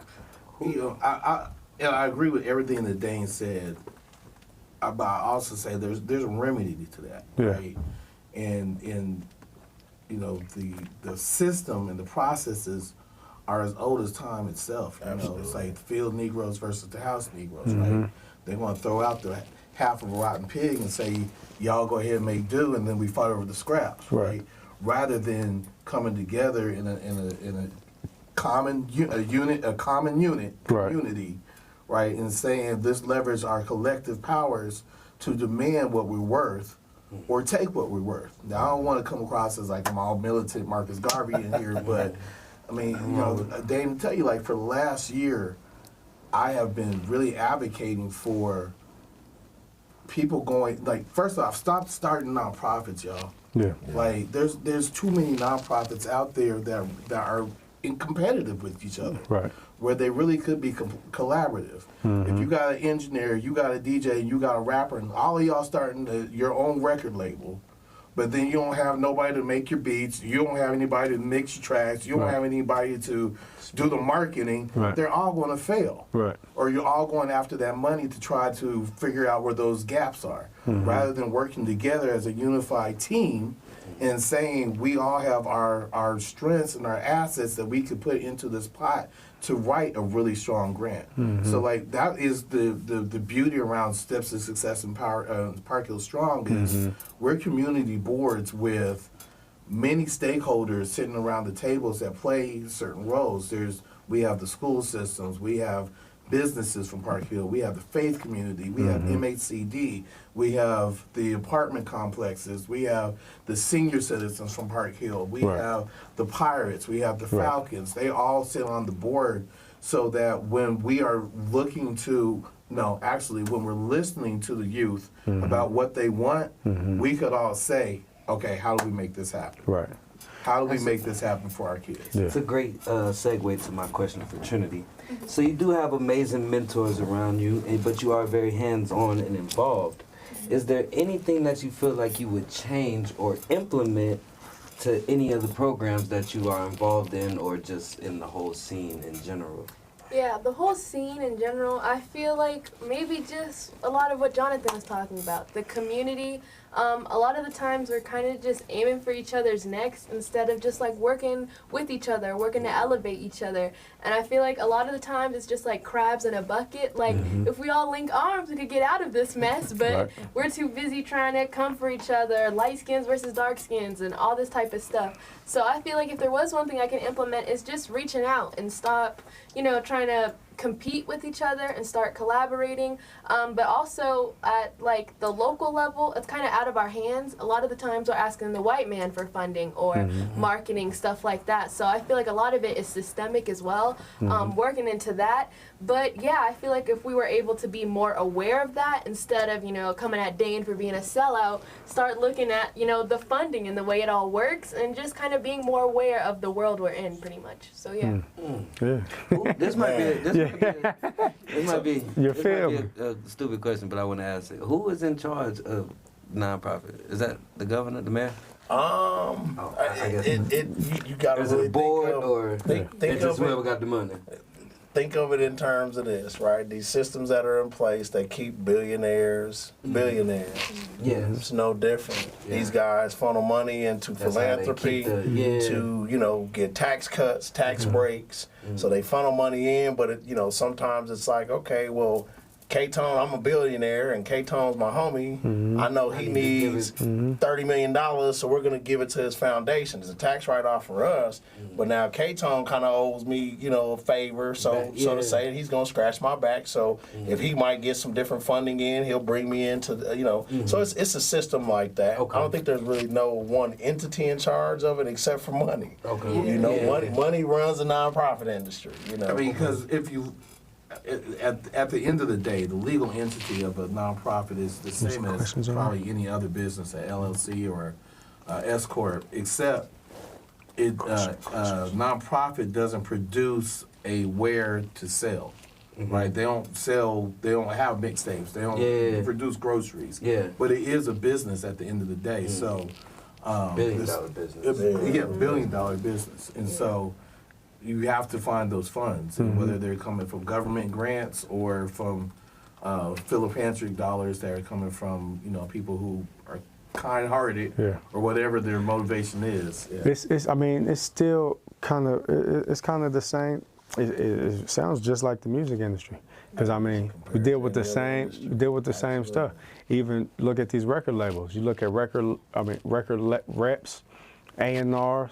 People don't know nothing about nothing. They don't know nothing about the culture of the music, but the head of the label is his uncle or his mama's brother's best friend's nephew who just, you know what I'm saying? It just makes no sense. Like, they know nothing about music. So it sounds kind of like similar, issues. A few weeks ago we were talking, like, really my aim is to be the Clarence Avant of this nonprofit work, to be able to open doors for Danes and Trinities. Definitely. So that they don't have to fight that game. So, Trinity, does this trickle down into the youth? Does the youth know that this is going on? Does this affect the youth and they're wanting to be involved? Or are y'all having this conversation about the politics and like, man, that's a dirty game, man, we chilling. You know what I'm saying? Does that happen? Does it make it to your level? Yeah, I feel like it definitely affects the youth, but on the surface we don't really talk about it because I feel like we're not really aware of the problem, especially like if it's like, you're trying to chill at the Boys and Girls Club, we're not really thinking about the funding or the money that's going to be counted from our heads if we attend the events.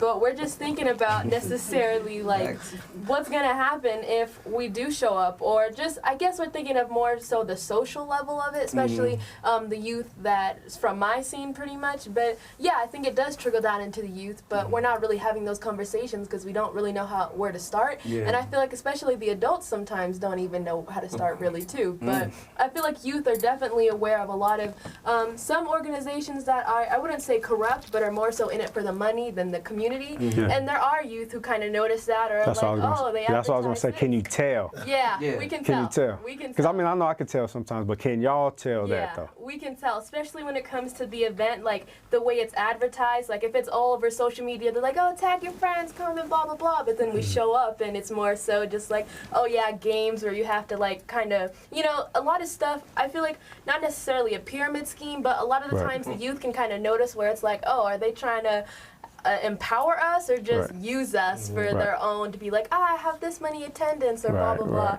But yeah, we could definitely tell when it's people who are in it for their heart or in it just for a good attendance rate. Definitely. What's funny, I just want to tag on to that. What I've noticed is I try to mentor a lot of young people in this. And a lot of young people ain't really they're not about the money of it, but they're about the viral piece, right?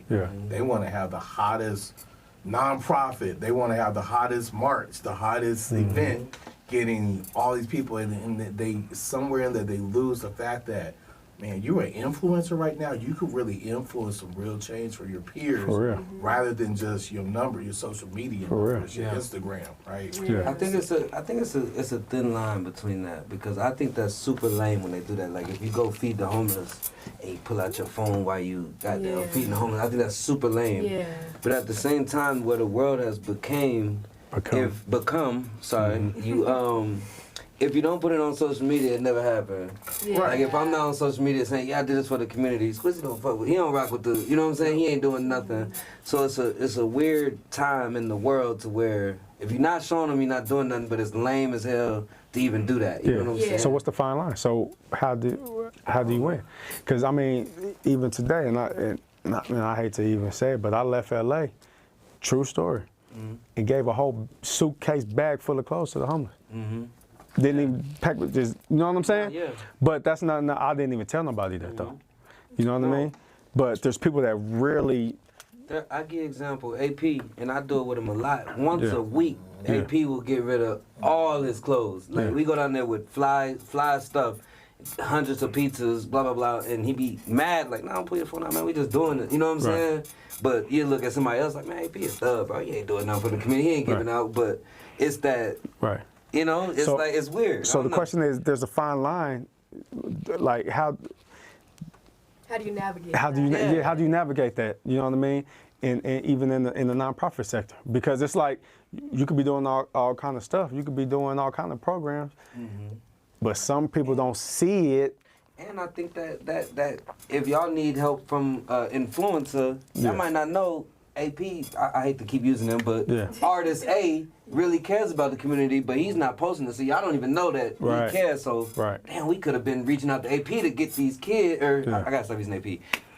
Jonathan, whoever, to get these kids or whatever, but we didn't know he even cares about the community. You know what I'm saying? So how do we bring those worlds together and that fine line of, because it is social media and you need social media to do anything. Yeah, I mean, it's the world that we operate in. And I mean, even me, I'm one of those people, like, I don't care if you're feeding the homeless and you got your phone out, as long as you're feeding the homeless. Like, that bottom line, that's what matters. And that picture that you're doing may inspire somebody else to say, well, AP did it, so I'm going to do it. Like, and there may be a reward in that. What I'm saying is the person who says, I'm going to host this march, against youth violence or whatever it is, and promote it as if this is the lane that they work in 24/7, and they aren't coming today. They aren't coming to the Boys and Girls, or not what, Struggle of Love, or Lifeline, or all these other groups who have been doing the work and will be doing the work when the cameras are off,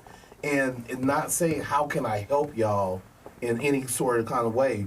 I just need this for my following, right? That to me is super whack. So, I got a question. How far are y'all willing to go, man, to make change in the communities, and what does that look like? This is a question for all y'all. Like, how far are you willing to go to really make changes, and what does that look like? Man, I kind of have thought about this question a lot.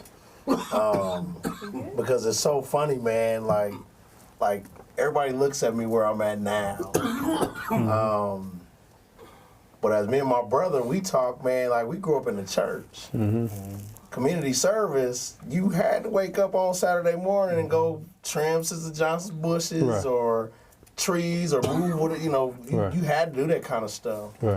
We had to go to the schools and talk to those kids in those alternative schools.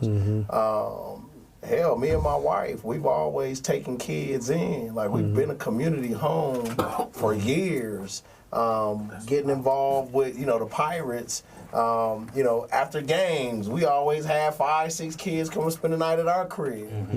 We've always helped in this aspect. And so I think when you say, how far are you willing to go, man, like, this is just something that I've always done in my life. It's not, I know now it looks like we've got a nonprofit and we're doing a program, but I think, like, for me, I've always been a giving person. You know what I mean? We were taught to give. My Aunt Janet, she taught us how to love people even in their imperfections. And so that is, like, for me, this is a lifelong thing for me. Because it's not just like I'm not just here for Kids Above Everything and Power One. No, I'm here as Dane Washington. This is what I believe in. I believe that if I see this person, my kids get pissed off at me when we ride down the street and we stop at a light or we in traffic and I see somebody's car broke down and people are honking at them and trying. I get out the damn car and I help push their car out the way. Off top. That's humanity to me. You know what I mean? So when you say how far are we willing to go, this is inbred in me, man. Where that's a lifestyle for me to help others. And that's just what I'm gonna do until, hey man, till y'all put me in the ground. That's what it's gonna be. Definitely. Yeah. It's a lifelong thing, definitely, for me too. I feel like my whole sort of dreams in life right now as a teenager is kind of to sort of, like I mentioned before, step into like filmmaking and stuff like that. And with film and all that comes a lot of money and a lot of different income you make from that. But one of my pet peeves, especially looking at billionaires and, them going out in their yachts every weekend, but there's people eating out of trash cans and stuff like that, like especially Jeff Bezos, the owner of Amazon. He could give every single person on this planet $1,000 and still be a billionaire. Like, people who live like that don't distribute. He's made it was somewhere, he's made like $5,000 every day since Jesus has died. Like, he has so much wealth, his whole family line is not even gonna be able to spend it until humanity dies out. There's some people who have That's so insane. much wealth that they just don't even distribute it. And if you look at it, there really isn't even a middle class, truly. Like, when it comes to me, I'm willing to go really far. I just kind of want to branch out and make it big and then turn around and help those people who helped me along the way, you know? Like, I just don't like the way how people kind of just step on others to get to where they need to go instead of pulling each other up and kind of climbing that ladder together. But for me, I feel like I'm with Dane. It's a lifelong thing. I'm trying to just really help the community and make it out the hood and pull others out too. So yeah, it's a lifelong thing for me. I think you're on your way, for sure. Thank you. For sure. I'm gonna end up working for her. Yeah, for real. Yeah. I'm gonna be doing this until you let me get on the ones and twos, man. Oh, man. Signed by Big John one day. Come on now. Nah. One day. One day. My question is, how can, this ain't even on the questions, but how can the influencers, I would say myself, who is not all the way involved in the nonprofit, like, I'm kind of like you. I've been getting more involved by accident because of my brother here. It's like, well, you gotta, you know what I'm saying? You know what I'm saying? Just being around KTONE forces you to do for the community. You know what I'm saying? Because he's such a good person, but I know I have influence, and I know there's a lot of people that maybe I could touch or that are like me that touch different markets. What is the things that you need from them people, or how can those people get involved more in community? Is it just a money thing, or what?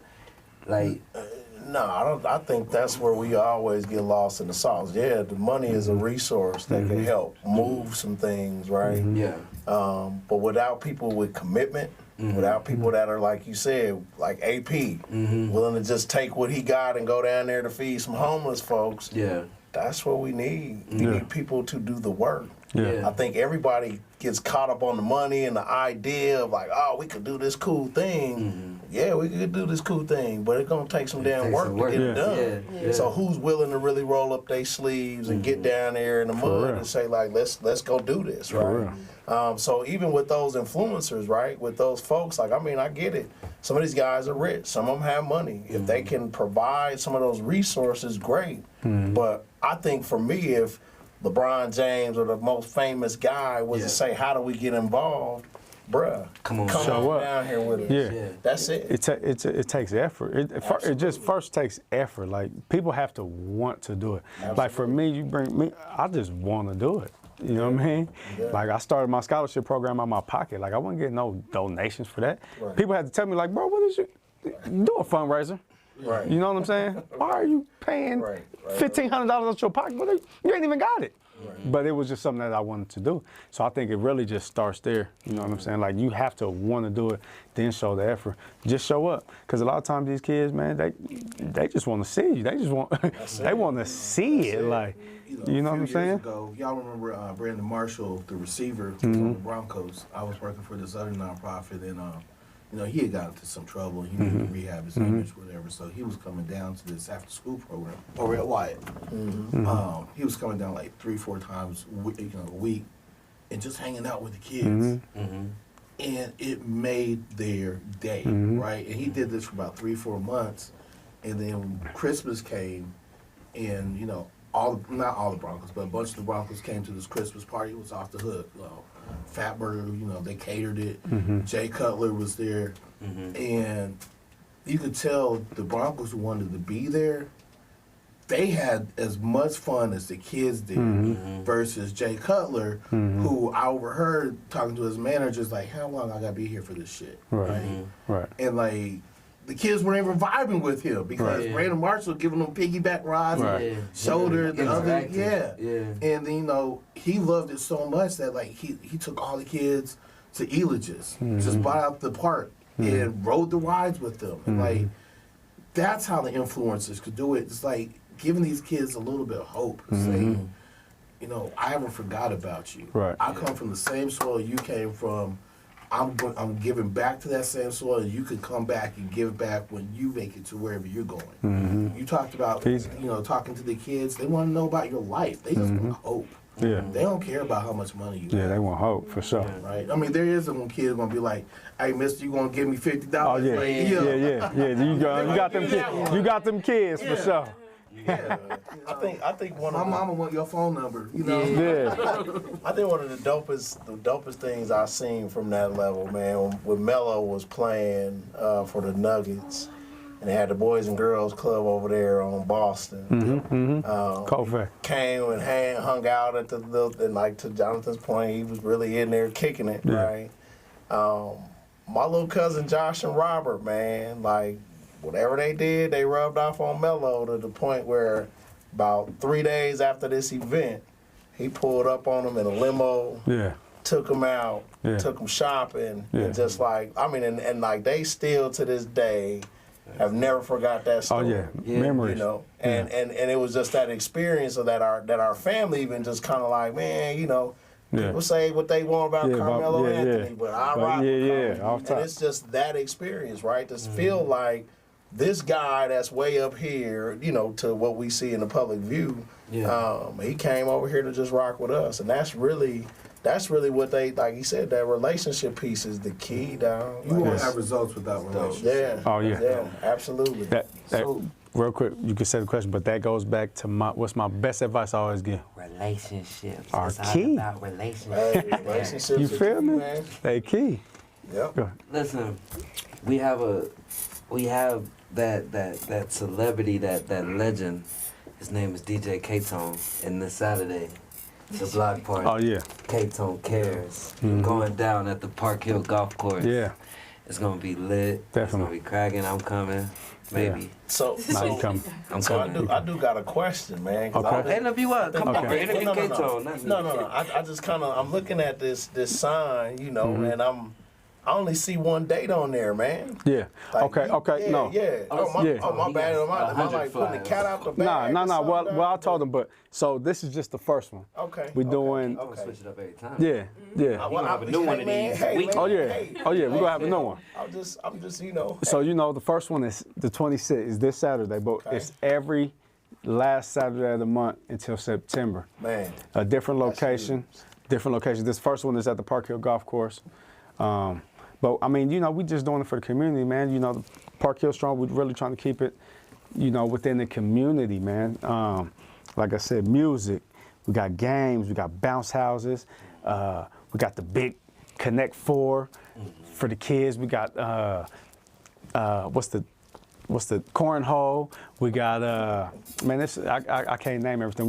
We have an arts and crafts station for kids, man. Because you know, kids are really like, you know, they like to be artistic, man, and draw and just create, you know, so we have a whole station, but it's gonna be big. We have food vendors, vendors just, you know, offering their product, you know what I'm saying? So you can support something all day, 12 to 5 this Saturday, but it will be the last Saturday every month, so mark the calendar, the last Saturday of every month, and it's definitely a blessing. Say this, and this is just the beginning. Oh, this is just the beginning. This is just the beginning. Just the beginning. This is gonna be dope. For real. It's gonna be dope. For real. And you know, like you were saying though, man, I think people see, like, you know, they're gonna come Saturday and just have fun. It's a lot of work. Bro. It's a lot of work, man. You know what I mean? It's a lot of work, man, putting this stuff together. And you know. You know, and that's how relationships are. That's built. how, yeah. Like you, when I want to use a sports analogy. Yeah. You in the gym. Yeah. Or you on the field practicing with people 8, 12, 16 hours a week for that 2-hour game. Yeah. That's where relationships are built. For real. And like, you know, me and you've been talking more than we've talked in the last 4 years. For real. The last 2 weeks. Yeah. Like, Yeah. you know. On everything. For real. Just trying to get this stuff moving. Yeah. That's what it takes, man. Yeah. And I'll be on the phone with this dude like 3 hours at a time. Just I called to ask him one question. Next thing you know, it's 11 o'clock. My wife was like, No, I was just gonna say, you know, it takes perseverance too, because you're also we're gonna see at 5, 6 o'clock on Saturday who's still standing. And like, you know, some people gonna give up, like, bro, I ain't doing this again with you. You know what I mean? Well, it's gonna take some folks to get, you know, committed. For real. I think that, you know, it's so funny that with you saying that, man, like I got a call today asking if we could kind of help y'all get some volunteers. So let's put that out there. Oh yeah. Man. Oh no. You know, like, we need volunteers now. We need volunteers. If you are willing to volunteer, help us. What You feel you me? asked me earlier? How do people get involved? Oh yeah. This how you get Come on Saturday, Yeah. support. This is Yeah. going to be going on all summer long. You Yeah. can pick a Saturday that works best Yeah. for you, but Yeah. this is what it's going to take. You got to Yeah. show up. Gotta show You got up. to come out here and support this. Gotta show up. That's the only way it's going to move. Be a part me, of the hey, community. me, K-Tone, and Jonathan, and Squizzy, and Trinity can't run this whole event by ourselves. We need y'all to show up Yeah. and come rock with us, man. Yeah. It's for us. Yeah, it's for us. Show up. I got one more question, then I'm gonna let KTONE finish. Yeah. Trinity, I want you to start. What's the goal? With What's this? the goal with everything you got going on? What's the end goal? What's the end goal? For me personally, I'm just gearing towards kind of just stepping into media, different arts like rapping. I've always had like a knack for poetry, freestyle, stuff like We could tell. Thank you. Also just film, but yeah, my end goal is I always tell people catch me at the Oscars at 2030. You know, Hello. like Hello. I'm just trying to make it up there. Yep. You said 2030. 20. I Well, was thinking 2025, but Right. okay. Why we gotta wait so long? I gotta graduate, man. I gotta get my house together. Oh yeah. But Yeah. yeah. Yeah. Goal. Yeah. Hey, Priorities. everybody around you about 60, 70. 2030 a long time away. Yeah. I'm just, Let's do 2025. Okay? 2025. So they can Yeah. see you. Yeah. I'm planning it for that. But yeah, I'm just trying to buy my mama a beach house or something. Oh, you yeah. know? On But everything. also Yeah. use that's that beautiful. money to also help the community. Like my end goal is to just kind of make it big and dish out what I earned back into where Yeah. I came from and Yeah. never lose touch of that. But Yeah. yeah, that's my end goal. That's Definitely. a blessing. Definitely. That is a big blessing. Thank- Hold on. Yeah. Oh, you gotta clap that up. Oh, that's gonna happen. Jonathan, what's the end goal? Man, help Trinity make all that happen. Yeah. For real. Like I said, man, I really want I want my legacy to be that I helped some people find their place at the table. Yeah. I made Yeah. space and held space for the Trinities, for Yeah. my son, for the kids to come up. If that's my legacy, I'll be happy with that. Definitely. No doubt. Definitely. Dang. Legacy, end goal. Man, I think it's all about legacy building, Yeah. man. Like you can't take nothing with you when you're gone. Yeah. For real. You know, For real. and you know, I think we always, you know, coming from a church family, we always talk about what did you do? Yeah. You know, when you get to the pearly gates, they gonna ask, what did you do? What did you do? And I think for me, is the end goal is to say that I just didn't sit back and watch Right. stuff happen. Right. I wanted to be the change that I wanted to see, and that's really, you know, and to really have some actual folks say they experienced some type of change, some type of Yeah. impact. Mhm. They saw us working, whatever it is. They saw Right. us working together. They saw us coming together. It's literally about making, you know, that impact, man, and building a legacy that, you know, people will carry on. Definitely. Definitely. It's like that movie Soul.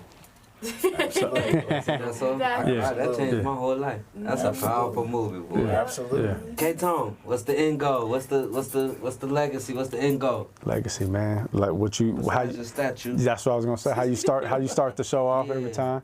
I need that statue, man. I just want, you know, to leave my mark, man. I want to leave something for my kids, my grandkids, my whole family be proud of.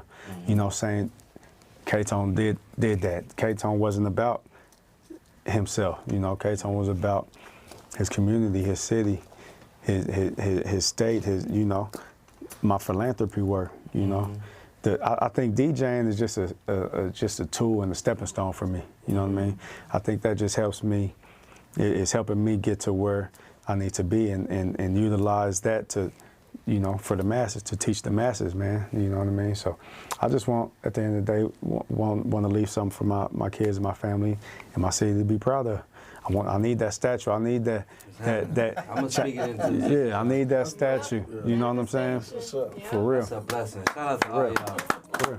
That is a blessing. I love it. But you know you can't get out your own question, though. Nah, see, that's that. You don't ask questions to ask questions. However that saying goes. I don't know. Okay. Yeah. That must Mine be that young guy stuff. Yeah, man. You know. I wasn't ready to answer, nigga. I'm here to ask questions. I would say, when I go, I hope when my name come up, everybody smiled when he was around them. Yeah. You know what I'm saying? I just want to have that positive light. Like, bro, you had to be in a good mood when you was around Squizzy. Right. It was always a good time. It always felt good. Yeah. That nigga was genuine, and it was love. You know what I'm saying? Whatever that lead into doing, that's what I want. You know what I'm saying? Definitely. That's a good one. However I got to get there. If you met Squizzy, nigga, that nigga was always happy. It was fun. Yeah. He made you laugh. It was lit. Yeah, cause you always make a smiling pictures. Nah, for sure. You know If you take a picture with Squizzy, he gonna say before you the flash, everybody smile. Everybody smile. Yeah. You know. It's we lose a lot of people though. Yeah. And I done lost a lot of homies. You feel what I'm saying? And we gotta cherish our moments. And when you're around me, you gonna remember that moment. Like I remember when I was kicking it with Squizzy, but that shit was lit. You feel what I'm saying? Cause tomorrow's not promised, and what we do for a living.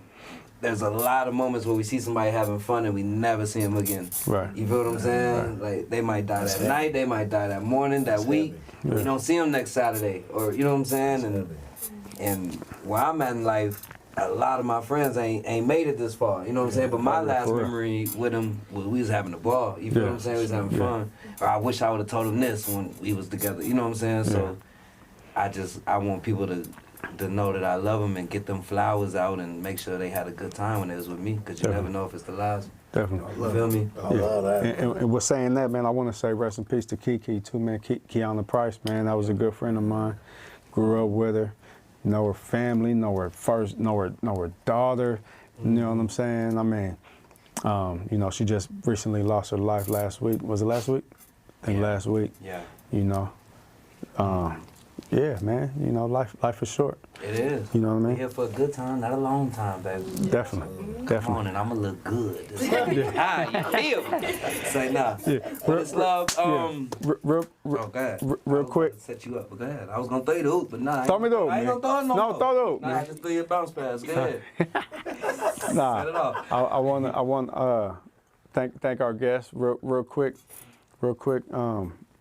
Tell us again, you know, about your organizations and anything you wanna say to the people. Man, so I kind of got way too much going on right now. That's a blessing. Yeah, it is. You know, I remember when it wasn't like this, man. Yeah. So I'm thankful. But you know, we've got our organization called Kids Above Everything. We do media arts and mentorship, so we're trying to get kids into this industry of media arts, whether that's music, you know, videography, graphic design, just that whole industry as a whole. We run into Pirates. If you got some kids, it's football season. I know everybody want to spill right now, but you know, we still over there in Skyland, you know. And then again, with this work we're doing with this youth violence prevention campaign, you can find more information about the Power of One at thepower15280.org.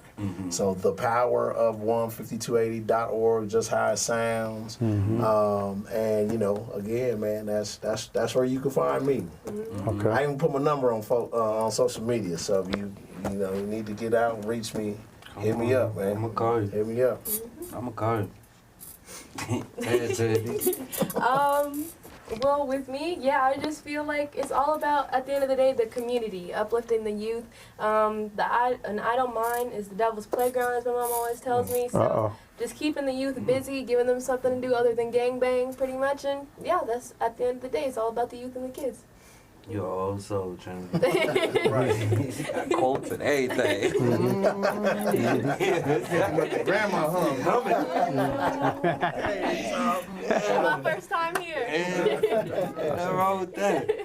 What about you, Jonathan? Jonathan, anything you want to end with or shout out or talk about? Look, man, I'm like Dane, man. I ain't hard to find. It's Jonathan McMillan, BTA Jonathan on everything. It's Facebook, Instagram, Twitter, LinkedIn. Like, I especially say LinkedIn because I'm all about that business, man. Yeah. My business is my community. Definitely. Absolutely. Hey man, can I end on shouting out Say yes, do it. all of our people in community that are doing this work, man. Like, I know what y'all out here doing, and your work and your efforts and your dedication and time does not go unnoticed, even though it goes unnoticed, if that even makes sense. But shout out to everybody in the trenches, man. We here together. I'll cap it with this. I'm not going to let the cat bag just understand that this block party is the first of much bigger things to come. For real. Me and KTONE been in the lab. We've been in some meetings. Like, y'all don't know. So, you know, you're like, the Park Hill guys is talking about Park Hill. We ain't forgot y'all. Montbello. Oh, yeah, no, we ain't forgot. East Side. Yeah. Green Valley Ranch. Southwest Denver. West Side. All that. Like Colorado. We're coming for you. Yeah. The world. Just going to the world. Just bear with us, because we got to start somewhere. The earth is your turf. The earth is my turf. So the world, you feel me? The earth is my turf, and you know what? Yeah. KTONE cares. I was gonna say. You feel me? That's what I was gonna say. That's what I was about to tell you.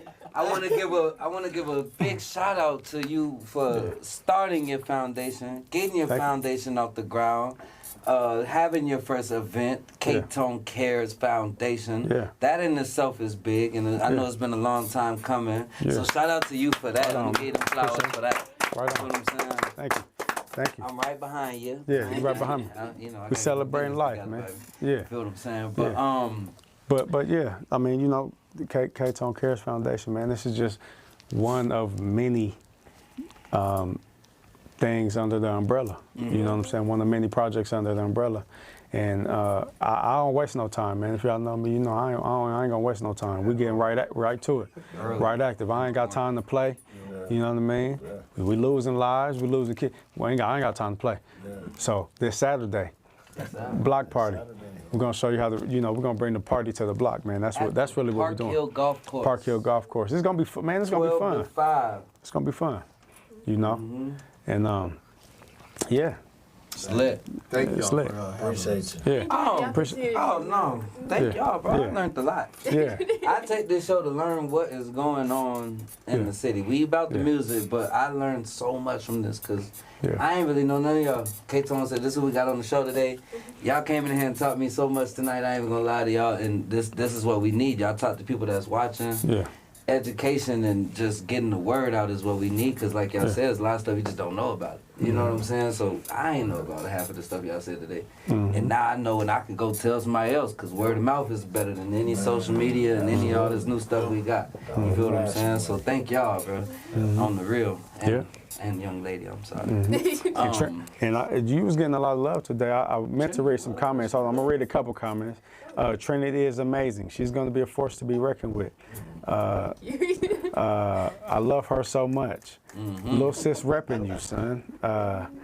Yeah, you was getting a lot of love. I appreciate it. So very proud of you. You go, Trinity. You know what I'm saying? Yeah. I liked how you read that. Yeah. That's what's up. Well, before we go, we want to thank y'all again, give y'all flowers, anything you need that me or DJ KTONE or anybody we may know can help y'all. Please don't be afraid to reach out. We won't call away, and we right there, and we gonna do it. Thank y'all again. Love what y'all doing. Big shout out to our sponsors. Shout out to our network for giving us the platform to even have this wonderful discussion we had this evening. Definitely. And allowing black media to have a space. We thank you. Our network, shout out to GBL headquarters, now located in the 5 Points. Shout out to the Gold Boys, 5535 West Colfax. We appreciate them. We thank everybody. I am DJ SQUIZZY TAYLOR. You know what I'm saying? That guy, the coolest man you probably ever met. You know the way, you know the vibes. With the legend, he need a statue in the middle of Park Hill, on the Holly, or somewhere, on 29th. You feel what I'm saying? DJ KTONE. You know the vibes. This is DOS, Digital Online Showcase. Yeah. And like that, we gone. You feel me?